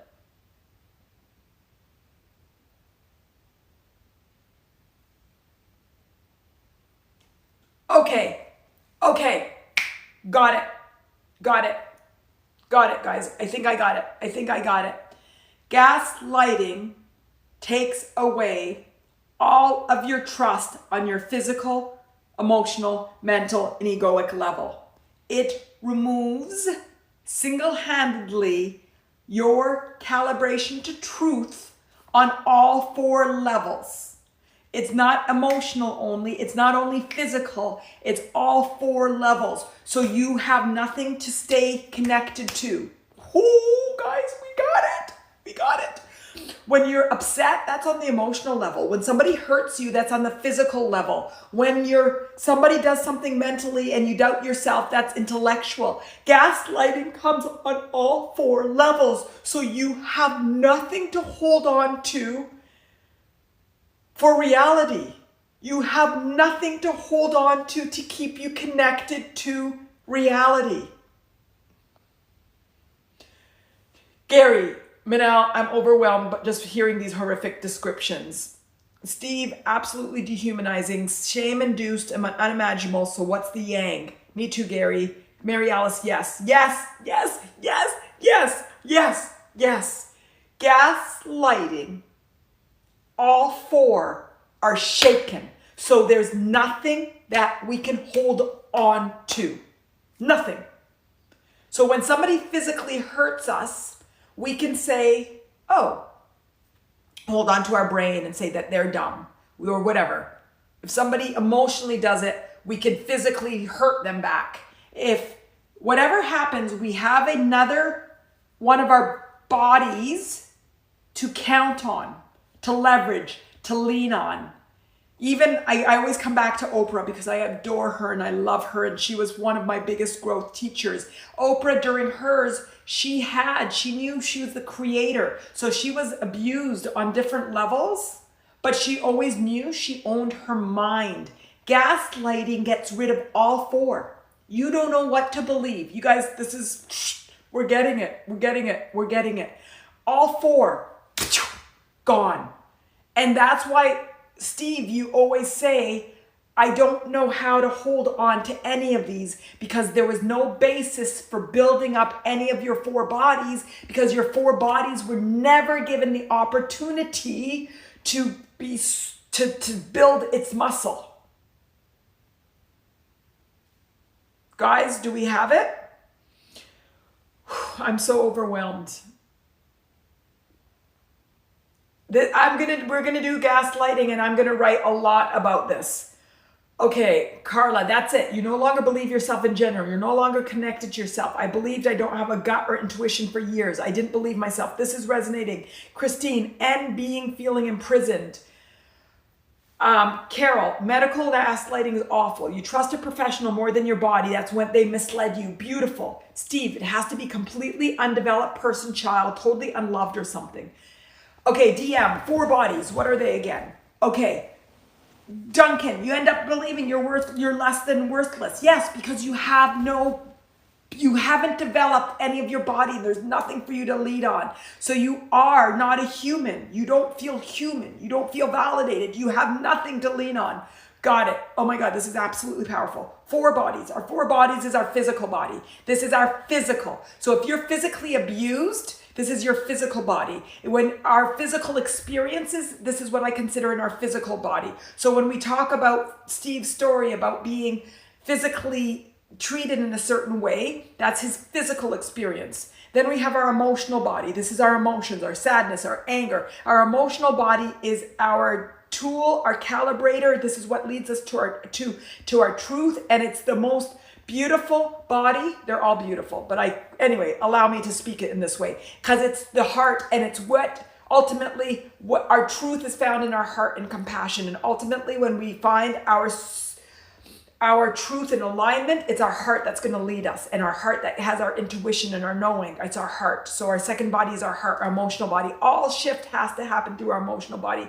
Mental body, this is our brain, this is our processing, this is our logic, this is where memories are stored in. We are conditioned as humans to have all of our processing start at our mind. My work for play for all of us is for us to shift it to our emotional bodies when our bodies are ready and developed and strong enough. And then our egoic body is where that we're connected to spirit, to purpose, to a bigger meaning. And our emotional body is, our egoic body is where we hold our identities. And I want us to get to I am, because that's all it is that I am. So our gaslighting experience, particularly when we're babies, break up it all, and it doesn't allow us to build our bodies. So Steve and anybody that was heavily gaslit, you're having as an adult to rebuild physical, emotional, mental, and emotional. You're going to rebuild it all. You're going to rebuild it all. And we're going to do it together safely. So right now, we all talk together and define gaslighting in an empowering way. Now we know where we need to muscle. So rather than being a victim of gaslighting, now we're putting the lens to recognizing, oh, I was gaslit. This means that all four of my bodies, that I need to build the muscle. And I'm going to start to learn, how do I leverage what muscle versus other muscles? And we do it, I don't like to use the word slowly because I don't like time, but we do it gently, we do it lovingly, we do it compassionately. How is that, guys? How is that? Woo. So much going on. There's so much talk. There's so much everything. Okay, let's take 30 seconds. And these 30 seconds are for me, or a minute. This minute is for me and for all of us, because there's a lot going on. Maybe I don't need 30 seconds, but let's just okay. Wow. Powerful, powerful, powerful, powerful.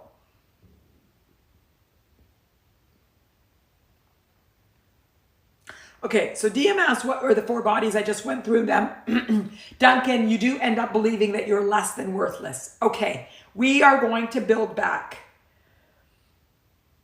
We are going to build back to come back to what are the truths that we can have? What are the truths? What are the truths? What are the truths that we know? What are the truths? And I want all of us to say, what are our truths? So now we recognize, that gaslighting destroyed all our truths. Now we recognize that gaslighting destroyed our truths. But now we're adults. Now we're here. Now we are, I'm going to use the word safe. We might not feel safe, but we're empowered. So what are the beliefs that we can hold on to? I'm going to start with some, and then I want you guys to add. And Steve, I need your participation. I need everybody's participation. 1, I am my life's purpose. I am my life's purpose. Sometimes I've looked for purpose. Sometimes I've tried to struggle for purpose. Sometimes I've questioned my life's purpose, but I am my life's purpose. This is truth number 1. Is everybody willing to embody and to invite truth number 1? I am my life's purpose.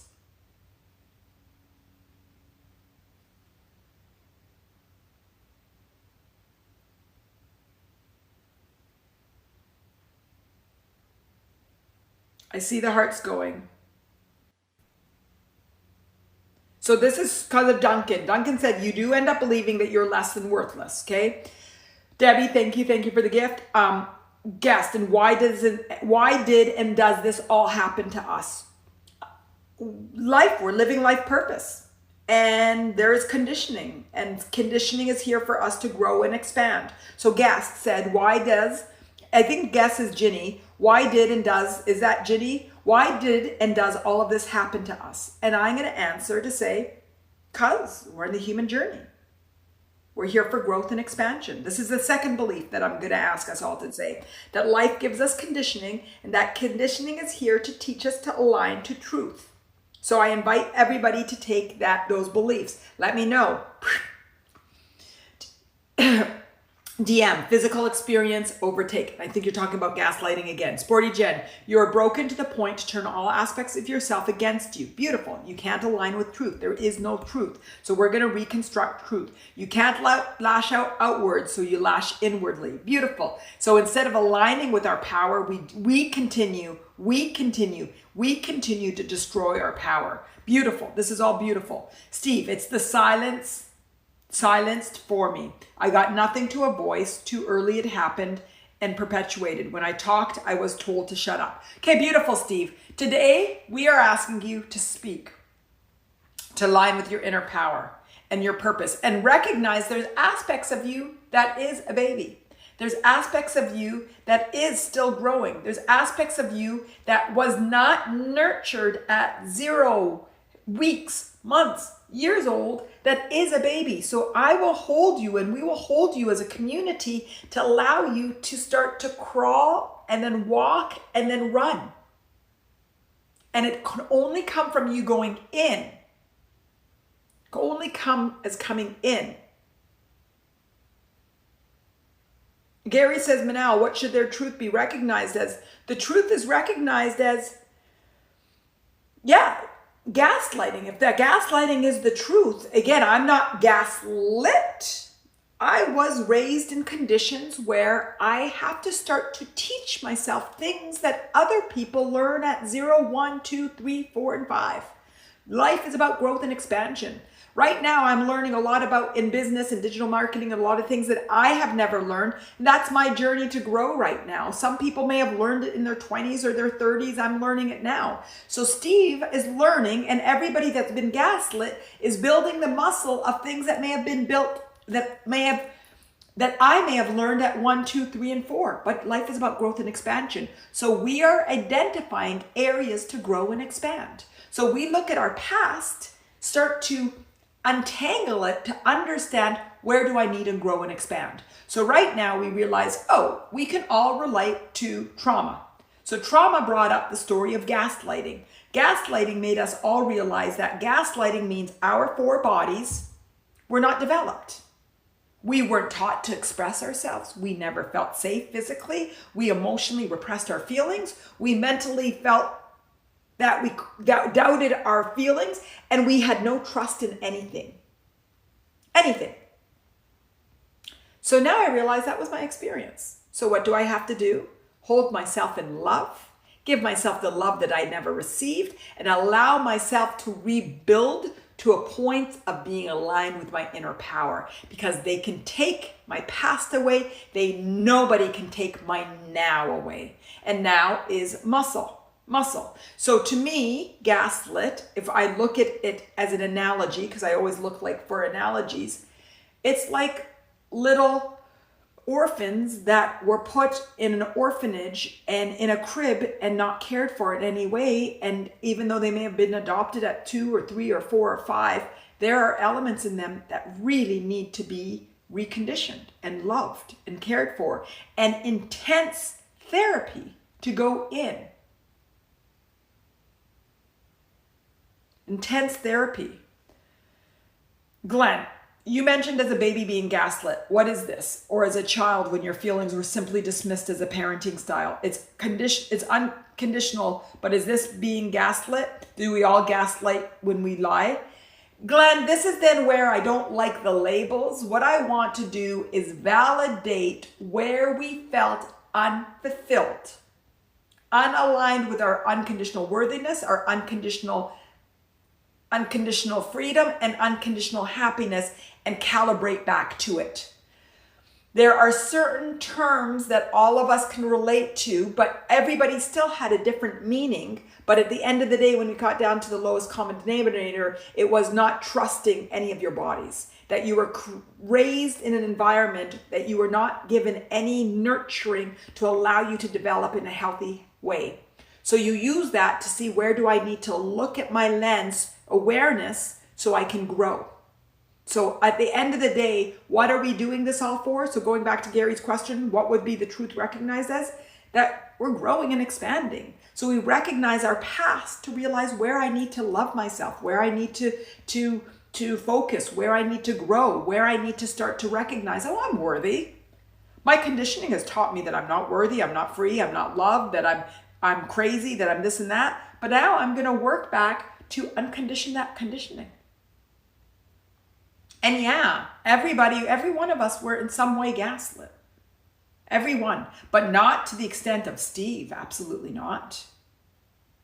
But we could, if we call it not speaking our truth, every single one of us have been conditioned to not speak our truth. And that's here.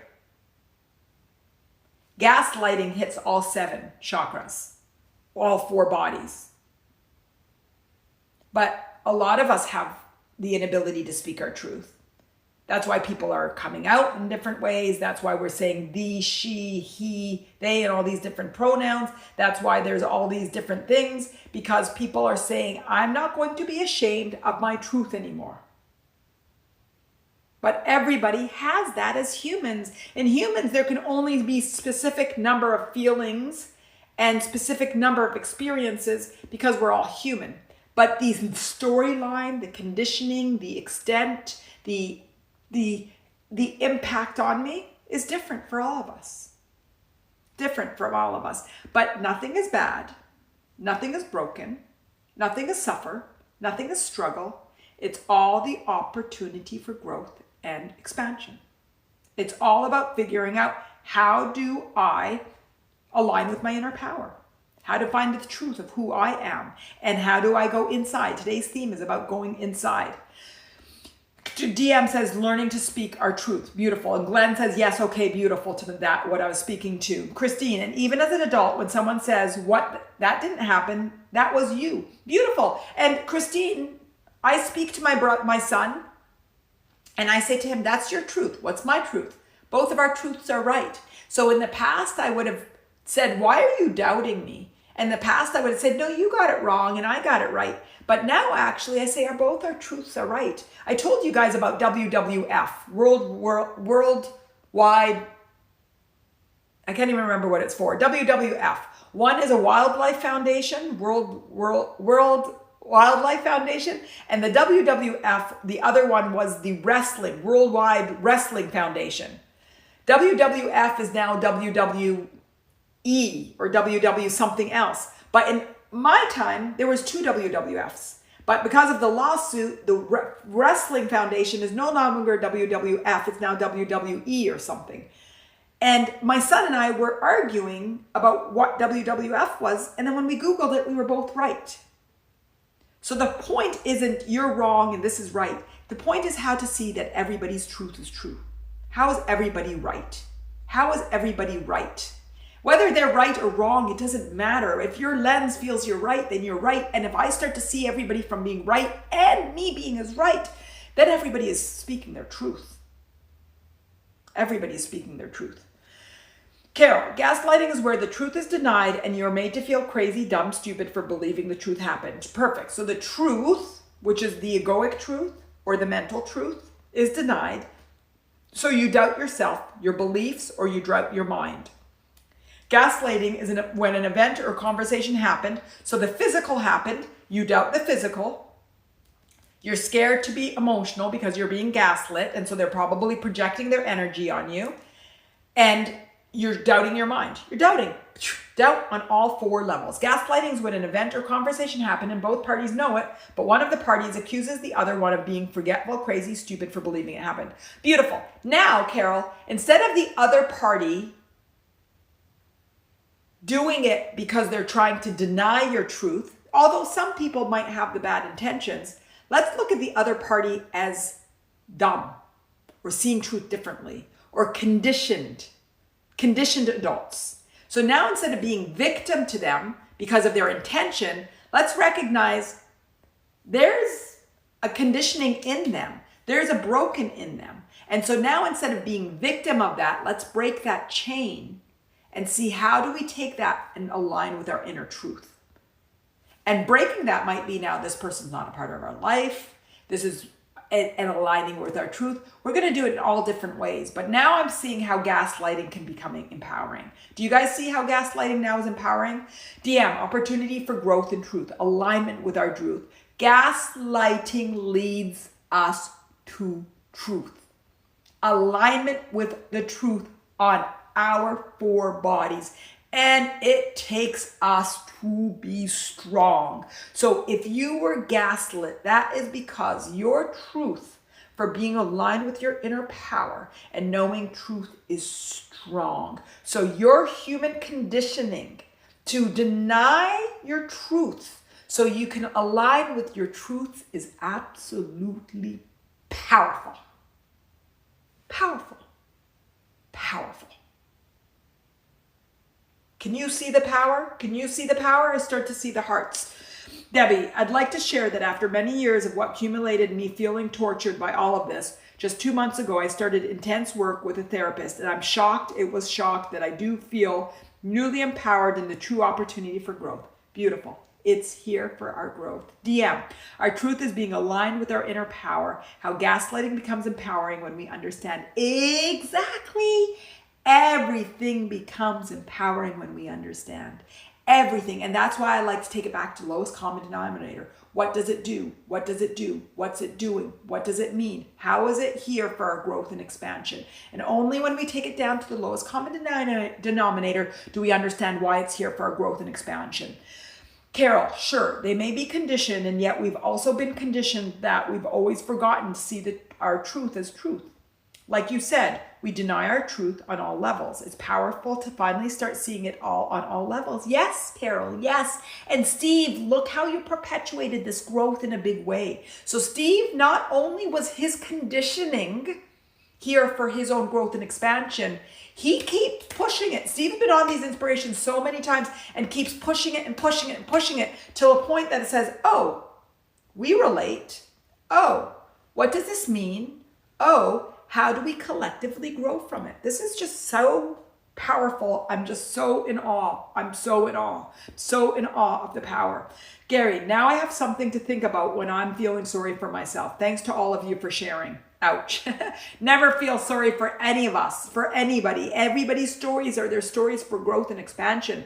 All of these stories make us the power of who we are, because the bigger our inner power, the more that we want to love, align with it, the more that our story is, the bigger our outside conditioning. So Gary, you don't need to feel sorry for anybody, because we're all on the journey of aligning within. And that feeling sorry is actually disempowering. What we want to do is be in awe of everybody's life story, be in intrigue, curiosity, be a catalyst for the understanding of why that's happening, and be appreciative of our life conditioning and be appreciative. But that's the calibration that I would invite for all of you, because when we hold all of our life's experience from a place of alignment with truth. And truth is never painful. Getting to truth might be painful because of the human journey, but truth is never painful. Truth is never painful. And all of our past experiences are leading us to truth. Steve, knowledge not good enough, and we know it got to be something bigger. Can't fix this with ego. No, Steve, you're going to fix this by going into emotion. You're going to fix this by going deeper. And every time we're going deeper and deeper and deeper and deeper. You're already, for me, the way that your energy shows up and you're willing to take accountability and speak to yourself is much more powerful than it ever has been. So no, you're not going to shift here. But this is the start. When we recognize now, when we talk to Steve, when we talk to you, and we say, oh, your physical, emotional, mental, and egoic all at one time was compromised, And so now you need to build it all together. That's an awareness. That's now powerful, that when you speak, then we say, where is it coming from? How do you rebuild? What do you calibrate to? How do you get to it? It's a huge, huge ability to understand where you're coming from. Got it? Got it? Carol says, thanks for this understanding. And I know that there's a lot of comments. I am my life's purpose. This is what I was asking everybody to say. I'm our life purpose. Christine, let's see. Debbie, shifting gently is a term I love. Yeah, today it's going into trauma. I'm like, okay, guys, we're going to do this gently. This is gently. Mary Alice, yes, Manal, I used to blame myself for taking so long to heal. We are going to let go of the concept of time, and we are going to, and what does DM say? Systematically rebuild. We're going to rebuild. We're going to rebuild. We're going to rebuild. Christina, can the yang be realization and learning how to react to the gaslighting? You weren't aware of it before, but now you are, and you can start to see it and set boundaries, rebuilding. Yes, and Christina, to me, now I see the yang to gaslighting is inner power. That inner power in all four bodies. To me, gaslighting, now I recognize, gaslighting is self-doubt in all four bodies, and you don't know if it's mental or emotional or egoic or physical. So it's alignment with truth, alignment with inner power on all four bodies. So sadness is emotional. There might be a physical with it, but gaslighting is all four bodies, and you need to realize, oh, gaslighting, alignment with the inner part, alignment, because alignment means four bodies, alignment with inner power. The yang to gaslighting is alignment with inner power, your four bodies. Alignment to truth. Alignment is truth to truth. Steve, abuse is so common and it's just not talked about. Stupidest thing to say that you are hurt should not be conditioned. Steve, I'm going to reword that. Conditioning is common. And in conditioning, we build in resistance. This resistance has different labels. Sometimes it's called trauma. Sometimes it's called abuse. Sometimes it's called PTSD. Sometimes it's called emotionally disconnected. Sometimes it's called depression. But it's all resistance. And it's all conditioning. And it's all the human journey. So what I want us to do is to comfortably talk about all of our conditioning, the resistance that we built on the conditioning, and an acknowledgement that it's leading us to truth. And gaslighting is the biggest teacher of truth. The biggest teacher of truth. Gaslighting is the biggest teacher of alignment with truth, of going in and finding alignment with your four bodies, finding alignment with your four bodies. And that is powerful. That's powerful. That is powerful. Christine, yes, and feeling imprisoned. I think we're almost caught up. Let me see.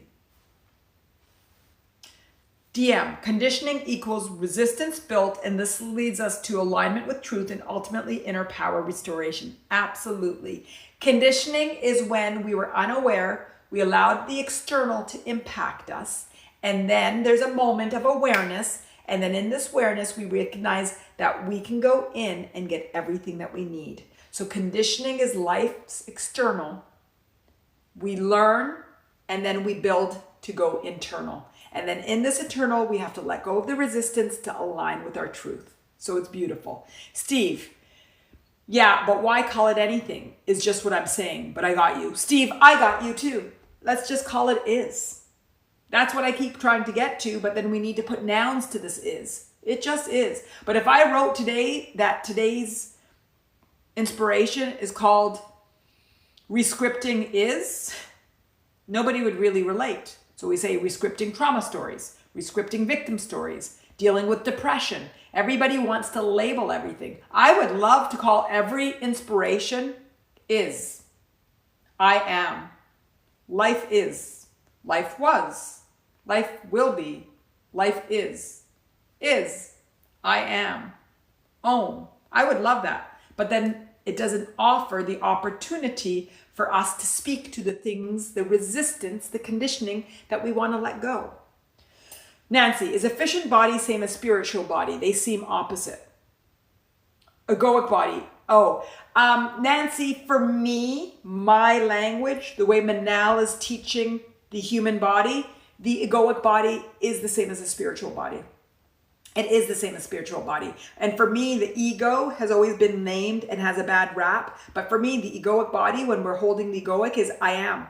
I am. And it's connection to spirit. And when we're in alignment, that we're in alignment. So to me, the reason I call it egoic is because I want ego to see as a beautiful and a connection to spirit. And that's the Manal language. But the more I read about ego on a spiritual level, the more that I feel like that this is the essence in a lot of the Eastern teachings, that the egoic body is the spiritual body. But we are used to speaking to the resistant egoic body, which is I am strong, I am weak, I am X, I am Y, I am, rather than I am. And when I am, that opens you up to the spiritual connection. I am. I am. I am. And I've had a lot of debates with some of my friends that didn't like me call it egoic body, but this is what I've been called to. This is what I've been inspired to. And the more and more and more I define it, the more and more of truth that it hits. And part of it is redefining ego. And also ego is part of our body. And you know, when you look at yoga, they say PEMS, which is the physical, emotional, mental, and spiritual. And that spiritual is the egoic. It's that level, that mysterious level that defines us. But our resistant ego is not the ego that we love. Does that help, Nancy? Steve agrees with me, Debbie, being brainwashed and then finding a small light to build your authentic brain back. Exactly, Debbie. Exactly. Because you know what? You still know your truth. We all still know truth. We all know when we're hearing a story that feels good and one that feels bad. We all know when we're talking about being empowered, when we're talking being disempowered. We all know. We all know. We know. So yes, building back, and we all have connection with light. We all have connection with light. We all have stories of love. We all have stories of feeling good. We do. And that's what we connect with and grow and grow and grow. DM, rescripting our I am and becoming who we were always at our core. Yes. And DM, I'm going to reword that. Rescripting our I am and becoming who we are. The truth of who we are. And that's what Mattain is. Mattain is attaining your authentic truth, attaining your authentic life, living your authenticity, living from authenticity. Attain means attainment, and putting the am is attainment of the authentic self. That's why what the definition of attain is. DM, Manal says the egoic body is the same as spiritual body, and I am. That's how I define egoic body. Nancy, yes, that helps. Steve, there's something that feels responsible. There's something that feels very responsible to this. Just saying true. Tell me what you mean there, Steve. There's something that feels very responsible for this. Just saying true. Responsible for everybody's. Yes, this is your spiritual belief. What is your spiritual belief? What is responsible for this? Some people call it universe. Some people call it God. Some people call it inner being. Some people call it higher power. Some people call it truth. Some people call it Buddha. Some people call it Zen. Zen is probably a feeling, so probably that's not the noun.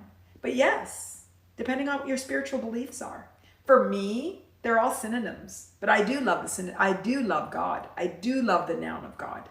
I do. I filter out the religion that doesn't feel good, and I keep the religion that feels good. And I do love God.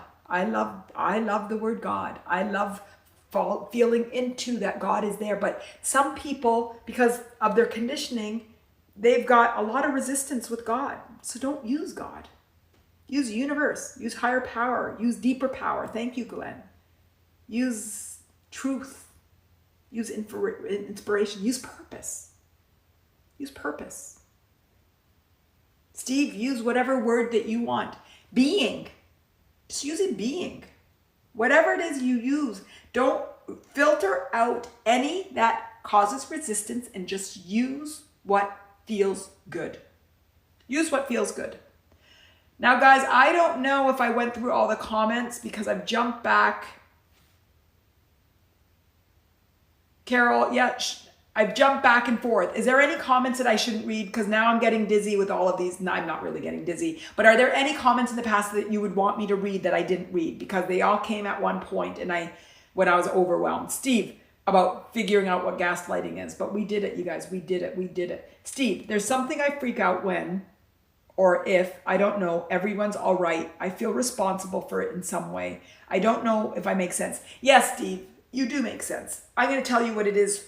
Bottom line, you still take responsibility and feel that you're blamed for your life's conditioning. So you're a victim of it, but you also feel that you are bad. You are responsible for it because you are bad. Tell me if that resonates. Tell me if that resonates. And everybody see if that resonates with you. There is something in there that we feel that we experience because we are bad. That's what a recovering perfectionist is. That's what a recovering pleaser is. That's what a recovering person that's trying to get validation externally because we feel like we're bad and we're trying to get it externally. That's what it is. And then you just sort of feel into that. Tell me if that resonates, because it resonates with me. And sometimes I have to remind myself I am good. I am love. That's this one.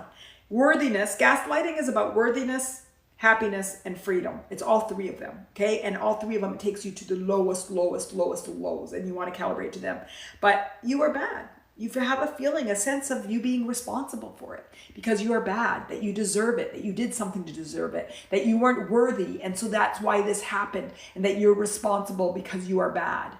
And just feel into that feeling. Feel into that feeling. Honor that feeling. Recognize that feeling. See that feeling. And then tell that feeling, no. I'm worthy. I am my purpose. I am. This is when, after you feel the feeling and you're aware of the negative belief, the disbelief, the unbelief, you recognize the feeling, then that's when you calibrate to the feeling, the truth of the real feeling. That's when you calibrate to the truth of the real feeling. Steve, tell me how that resonates, and everybody else.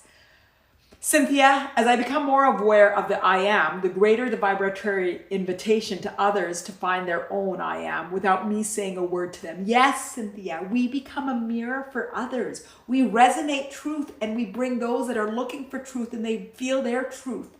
We actually are amazing at mirroring and inviting those around us to feel us. And I am someone that strongly believes that you don't shift if you want to shift something, not by doing it, by shifting how you feel about it.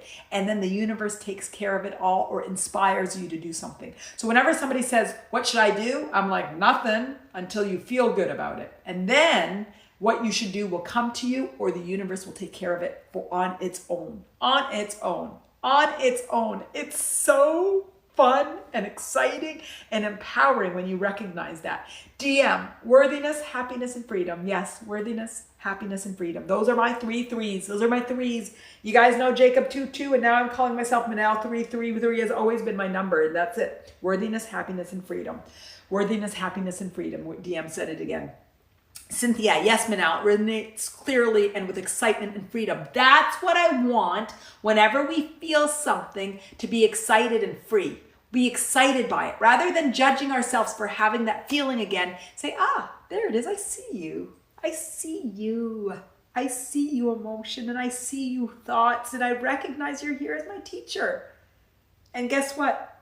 I am a student. I'm an amazing student. I'm a brilliant student, and I am going to learn, and learn. I'm going to grow. I'm going to expand. And I see you. And once you start to see that energy as positive and not put resistance on it, it starts to feel freeing. And it loses its resistant power. How's that? How is that? How is that? Steve, blindingly resonant. Beautiful, beautiful. I am bad. Feelings suck. Like, how do they get there? Just saying, no, it's life. It's the normal human journey. So what I want you to do, Steve, is just maybe reiterate, I'm bad. And you're like, oh, there's that feeling of I am bad. No, I'm good. Okay, I am bad. Sometimes I actually say to myself, okay, Manal, you're bad. Great, what's going to happen now? I am bad. I am bad. I am bad. And I keep saying it till I shift to realizing how silly it is. Who cares if I'm bad? Okay, I made a mistake. Great, I'm a failure. I'm imperfect. And then I keep saying it till I shift it, not as judgment. Can you hear the difference between me saying, I'm imperfect, I'm bad, I suck, versus, I'm bad, I'm imperfect, made a mistake. One's accepting and one's judgmental. Move to the accepting. Okay, I'm bad. I see it. What am I going to do with it? It's a human journey. I was conditioned. I'm learning. I'm growing. I'm doing my best. Like Debbie says, I'm an A student now. Fantastic. The A student looks at everything with growth and expansion. The A student looks at everything with recognizing, how do I learn? How do I expand? How do I go into? How do I recognize my four bodies? And how do I just surrender, accept, appreciate, love? The every is. The every is. Glenn, oh my God, my wife teaches me so much about seeing me that it, at times mechanically enlightening. Beautiful, beautiful. Use the world around us rather than say, they triggered me, I'm a victim or whatever. Be amused by it. At the fair, something happened that really bothered me. And I sat with it and I looked at it and I didn't react to it. And I just sort of questioned myself and went deep and recognized it made me feel bad. It made me feel whatever. And then only the next day did I talk about it. After I aligned, and in it, I was met with, oh, this was my intention. I'm like, I'm not talking about your intention. I'm talking about my feeling. And it was met with, oh, you're right. And I'm sorry. And great. I wasn't trying to get an apology. I was trying to get an understanding of my conditioning and also put in a boundary of judging me or expecting me to shift my behavior based on their limiting beliefs or their limiting thoughts. So there was two intentions to me finally talking about it after I was calibrated. One is to share so I could grow and I could let go of the resistance to the incident. And two, so I could put in a boundary. Because I recognized that although the reaction was valid, that there was a boundary where somebody's limitations and how they feel about germs keeps impacting and making me self-aware because they say things about it. And I'm like, I'm so healthy, touch wood. I have a great immune system. Stop making me feel uncomfortable with germs because that's your thing, not my thing. And it was met with a, yes, you're right, because I addressed it at a time that I had already calibrated with it. So use external to help you grow and become more aware of yourself and to help those around you grow. Use the external. Go in first. Don't react. Ask yourself, what does this mean? How do I grow? What does it say about me? Not in a judgmental about what it says about them, but what's their impact of them on you, because you'll accept everything about them, but you won't accept them projecting onto you because they're free to be them and you're free to be you, but their freedom to be them does not impose on your freedom to be you. Does that make sense, guys? Does that make sense? How does that feel? Cynthia, I also work with centering prayer with the teaching of Father Thomas Keating. Very powerful, beautiful. And I love anything that grounds us, that centers them, that centers us, that aligns us, and that gets us aligned with our truth. Beautiful. Glenn, yes, bingo. I love that. Beautiful. But don't react. Stop reacting in the moment unless you're unsafe or unless the person that you're reacting with is really emotionally aware and can hold the space for you. So only if they can truly hold it and not react back. Or you could say, please don't react back. Can we figure this out together? Because I adore you and I love you, and let's figure this out together. But if they can't hold the space for you, process, align, recognize the impact to your worthiness, to your freedom, to your happiness, recognize whether there were boundaries, and then speak to it later from a place of awareness, from a place of acknowledgement, from a place of growth and expansion. Good, good, good. Okay, guys, we're at 2:20. I think this is a record for us. This was so powerful. How does everybody feel? Amy, oh my gosh, I needed this as my new script. Fantastic. Go in. DM, love that. Please say again about asking not to react in the moment. Don't react. Don't react. Can you repeat that, everybody? I wish I had footnotes. Fantastic. I'll write this out. But I'm a bit behind in I have so many things that I'm trying to develop these days that I feel overwhelmed at times, but I'm doing so many things, but it's all going to come out. It's all going to come out. This will. Trust me. I trust me. And I'm letting go of my judgment of things not coming out when I want it and just trusting the flow. So anyway, when something gets an emotional reaction, we have two choices. One choice is to be reactive emotionally and to feel victim to the other person. And at times, this is healthy.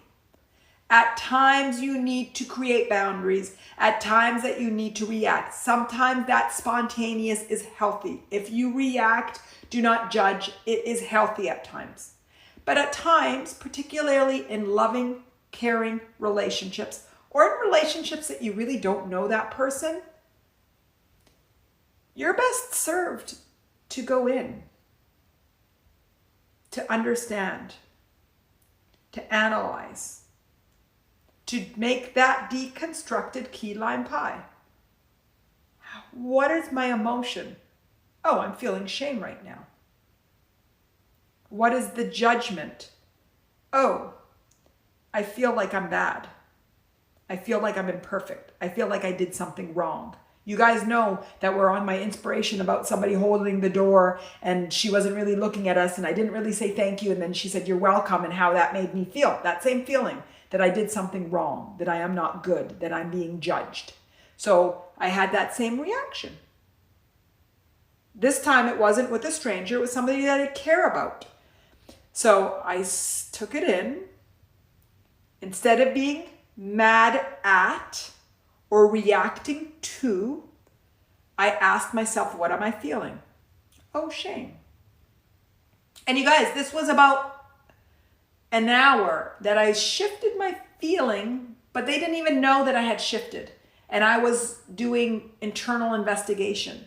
So when I talked the next day, they recognized, I shared it and I said, did you know? And they said no, which meant me that I did the right thing, because usually I show how I'm feeling instantaneously. I didn't want to react. I wanted to figure it out for myself, and I didn't want the other person to be defensive and to gaslight me. Gaslight is an extreme word for it, but to invalidate the way that I felt. I didn't want to be invalidated. So the only way I could be invalidated was for me to validate myself first, to understand the dynamics and not give them the opportunity to invalidate me. And again, those are harsh words, that gaslighting, because at the end of the day, I don't like harsh words for something that is really aligned with our truth and speaking our truth. But I'm going to speak to it because we said the word gaslighting a lot. So I took it in. I looked at my emotional reaction. Oh, I feel shame. I looked at the story. Oh, I'm bad. Oh, I did something wrong. Oh, I'm imperfect. And then I came back to day one, where I always know, okay, it's my conditioning of trying to be good and trying to be whatever and trying to show up the way it is. And some of it's my human nature. And then I sat with it, and then I recognized why. And I'm like, well, if someone just said about the germs, but it was like, oh, you, there was a you in there. So that you was projecting of theirs, and there was a judgment. So I'm like, oh no, this is valid. There was a you, but I'm like, but it's their own conditioning but yes, but their conditioning projected onto me. So I recognized that there was a valid boundary, that their insecurities can't impact. I have to be free and not feel like I'm being looked at. So then the next day after I reconciled it all, then I started to talk about it and share. The first was, that's not what I meant. And I said, well, you're not listening. I'm not talking about your intention. I'm talking about my conditioning and how I felt. I want to talk about how I felt. I'm not asking about your intention. I want to share with you my feelings. And then I was able to say, and what I realized is part of the feelings was because I felt there was a judgment. And I recognize that you have a phobia to germs and you whatever, that's fine. I celebrate that, but I don't want to adopt that. I already have my own share. And there was a really, yeah, you're right, boom, clean. It was a very clean conversation and we both grew from it. So did that repeat, you guys? Was that repetition good? So again, 2 things we want to do is validate ourselves by ourselves. We don't need the other person to validate us. And then 2, if we need to put in healthy relationship boundaries, we put it in a place after we processed it and we're able to come in from alignment, from grounding, from truth. Good? Good, guys? Good? Good? Good? Sporty Jen, love that. Manal, Miranda, I love this. Would love more on this topic and overcoming gaslighting alongside. Thank you for caring and helping us today. Sending you lots of love. Thank you, Miranda. DM, it was about helping the other person understand. Yes, DM, when I finally talked about it, it was about 2 things. It was helping the other person understand and then also creating a boundary of saying, you know what, you've got yours. Don't keep dumping it on me. Don't keep dumping it on me. And it was did in a place, since I was so grounded with it, it was received and heard and shifted. And so we are catalysts for each other's growths. In intimate relationships, we are just like who said it earlier? Who said it earlier that the more that you do it, was it Cynthia? Who said it? That the more I do it, that I see that I attract other people. We're a catalyst for other people's growth. So when I'm no longer reacting to it, but I digested it, I understood it, and I'm able to share it, boom, they're able to receive and grow from it too. Beautiful, beautiful, beautiful, beautiful. Wonderful. Glenn, I feel beautiful. I am beautiful. Glenn, you are beautiful. You are beautiful. Thank you, thank you, thank you. Wonderful, wonderful, wonderful. Sporty Jen, agreed to disagree. Yeah, I agree to disagree. I'm aligned with my truth. We're not going to give the opportunity for anybody to gaslight us because we're aligned with our inner power. Before they even have the opportunity, we're aligned with our inner power. When we were conditioned as babies, we didn't have that opportunity. But now we do. We're going to align with our truth, align with our inner power, and come in from a place of truth. Good, good, good. Okay, everybody. Okay, we're almost at 2.5 hours. Wow. How is everybody feeling? Anybody new, follow me. Anybody new, join our group, Attaining Our Authentic Life. We talk about post and pre, whatever's going on. Let's keep the conversation going. The number one thing is we are purpose. We are our life's purpose. We are empowered. We get to use our 4 bodies to shift, and we will do it together from a place of love and compassion and joy and celebration. Amy, new, so blessed to have found you today. Amy, I feel so blessed for you to be here and for everybody here. We have an amazing community and we keep growing and expanding and loving. Miranda with all the beautiful hearts. I love the colorful hearts. Heart, heart, heart. The hearts on the right. Valerie, this is definitely a record. So powerful. Thank you for taking your time, Manal. You're incredible, and so is everyone else here. Everybody is so incredible, and I'm just so moved. And they've been getting really powerful because you know why it's getting so powerful? Because everybody comes in willing and wanting to grow. Everybody is coming wanting to grow. So no longer are we coming wanting to dump and wanting to be heard, which is valid. If you're coming in wanting to be heard, it's valid. There's nothing wrong with that because we need to be heard. But now we're recognizing when I'm heard, I can also grow. So everybody's going to the next level and saying, I want to grow. I want to grow. I want to grow. So everybody comes in sharing with the ability, the desire and the openness for growth. And so that is perpetuating everybody else's growth. It's fantastic. Christine, thank you so much. Manal, Christine, it's so nice to see you. Amy, I wish this was recorded to listen to it again and again. It is recorded, Amy. I'm a bit delayed on putting them out, but it is recorded. You can see the recordings here on InsightTimer. I also put them on YouTube so you can see the video and the audio. Valerie, yes, we're willing to grow. I feel seen and heard and connected. Yes, Valerie. Yes, willing to grow, feel seen, feel heard, feel connected, feel related to. We all related to gaslighting. We all define what it is. We all work together to find the yang to it, alignment with our inner power. Sporty Jen, yes, allow us to be open and honest. Thank you. Yes, you've all created where we're open, we're honest, we hear, we love, we care. Amy following, thank you. Valerie, yes, we're all in this together. We're all in this together. You are all brilliant. You are all beautiful. I love you all. I am just so blown away by the growth that I've seen in everybody on inspiration to inspiration and along our storyline. I feel so thankful today and every day that I leave with a greater insight and understanding and desire for us all to be aligned with our truth and celebrating everyone's storyline to get us where we are and our story of empowerment and beauty. I feel really, really thankful and complete right now. Is there anything anybody else wants to say? The only future topic I got is I will do, okay, yes, you guys know I always forget. So on 10/27, so this Thursday, we have Trusting Our Intuition. On next at 11 a.m., my time, Eastern time. On Tuesday, Moving from Doubt to Clarity. And then on Thursday, I was going to do something about fear. I felt we haven't talked about fear in a while. And every time we talk about it has to do about fear. But actually, we're going to talk about gaslighting. And I think it's just going to be simple. Let's talk about gaslighting. How's that, guys? So that's going to be next Thursday. You know what? At the same time, maybe 9:30 instead of 9. It's going to be half an hour later. So 9:30 a.m. Eastern time. So the same time-ish as this was. Next Thursday, let's talk about gaslighting.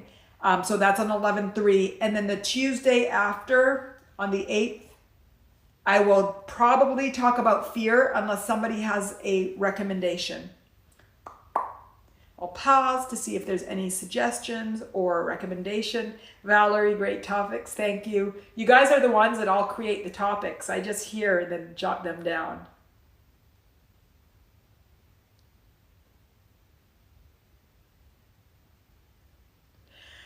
Okay, I see that we're getting to closure. Gary, fear would be greatly appreciated. Yeah, Gary, you know what? We can do emotions all day long. I like to change up the topics, but it could be all day long. And Gary, I know there was something that you wanted to talk about to get inspirations ago. Did you resolve it within you or did you bury it?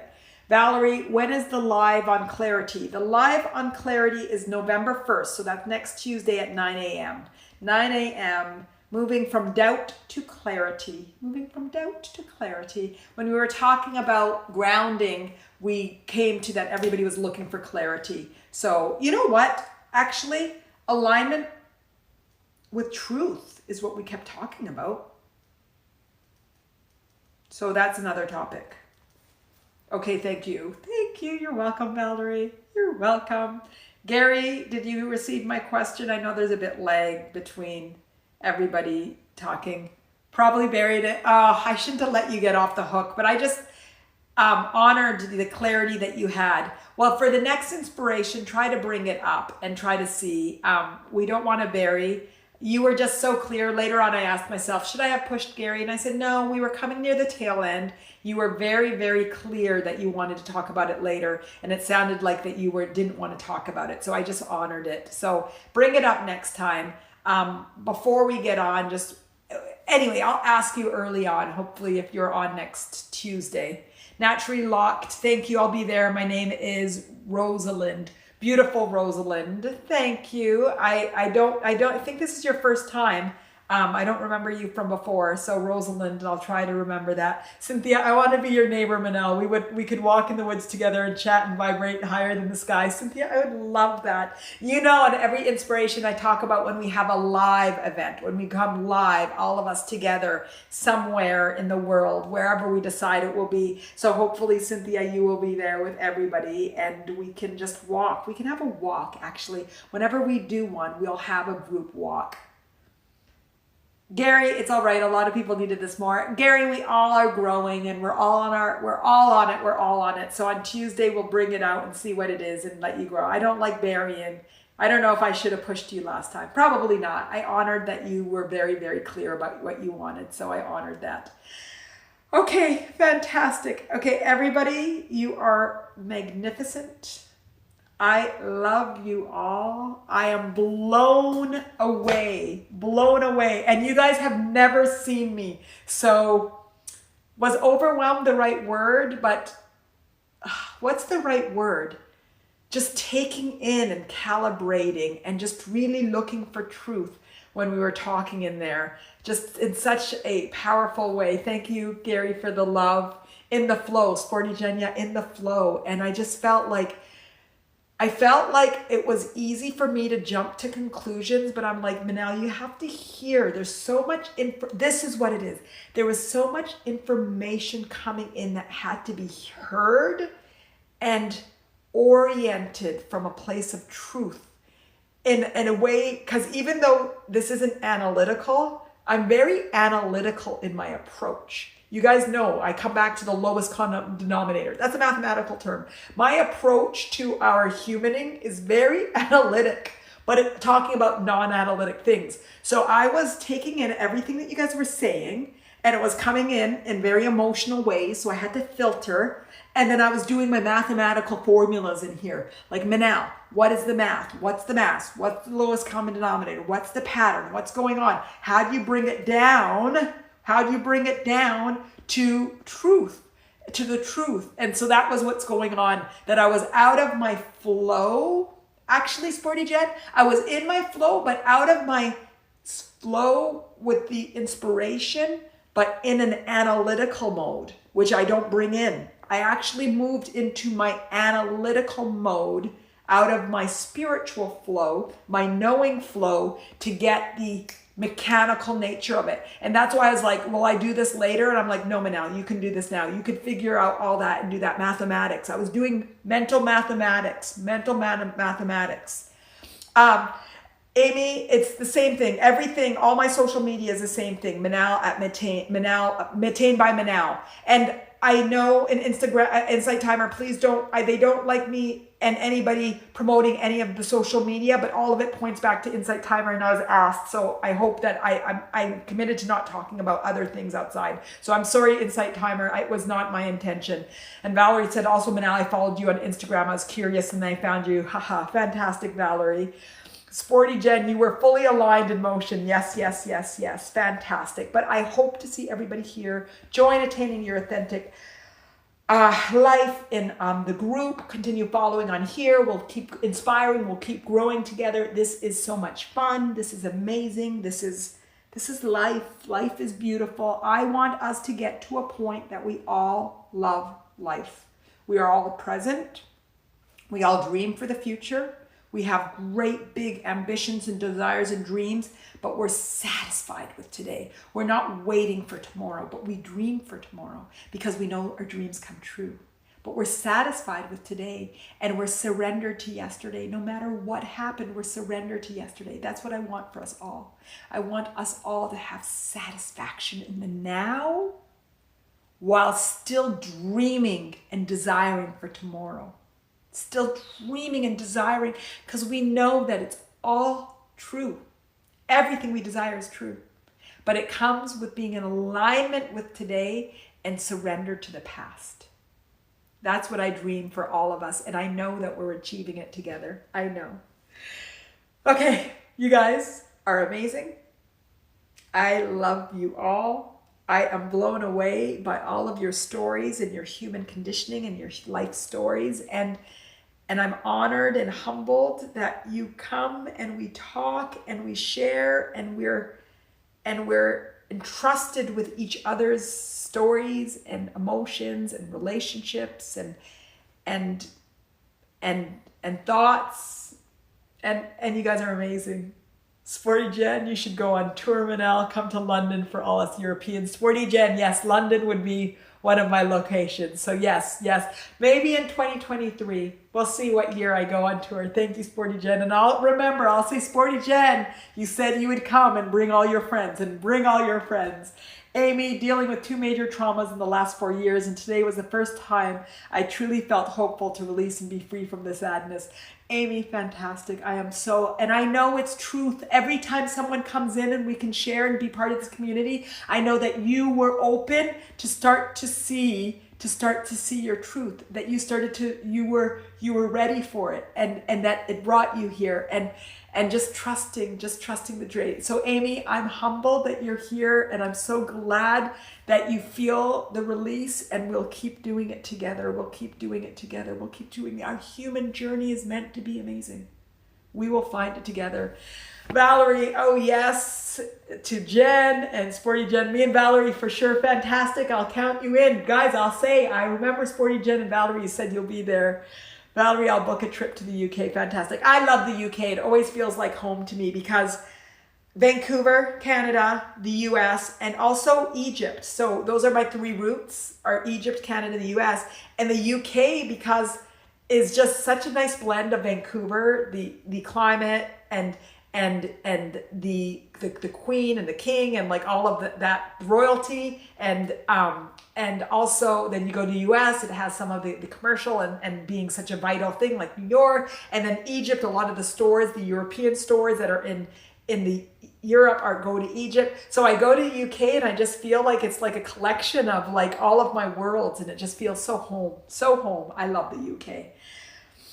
Okay, beautiful, lovely, I'm in the UK. So Miranda, we count you in too as well. Okay, you guys are all amazing. I keep saying bye. This is my habit. I say everything in 3s in the end. I keep saying bye, and we're still talking because you guys are all brilliant. Brilliant, that's a British term more than a US term or a Canadian term. You are all brilliant. You are all lovely. I adore you all. Thank you for being here. We will see you next week. My love, always.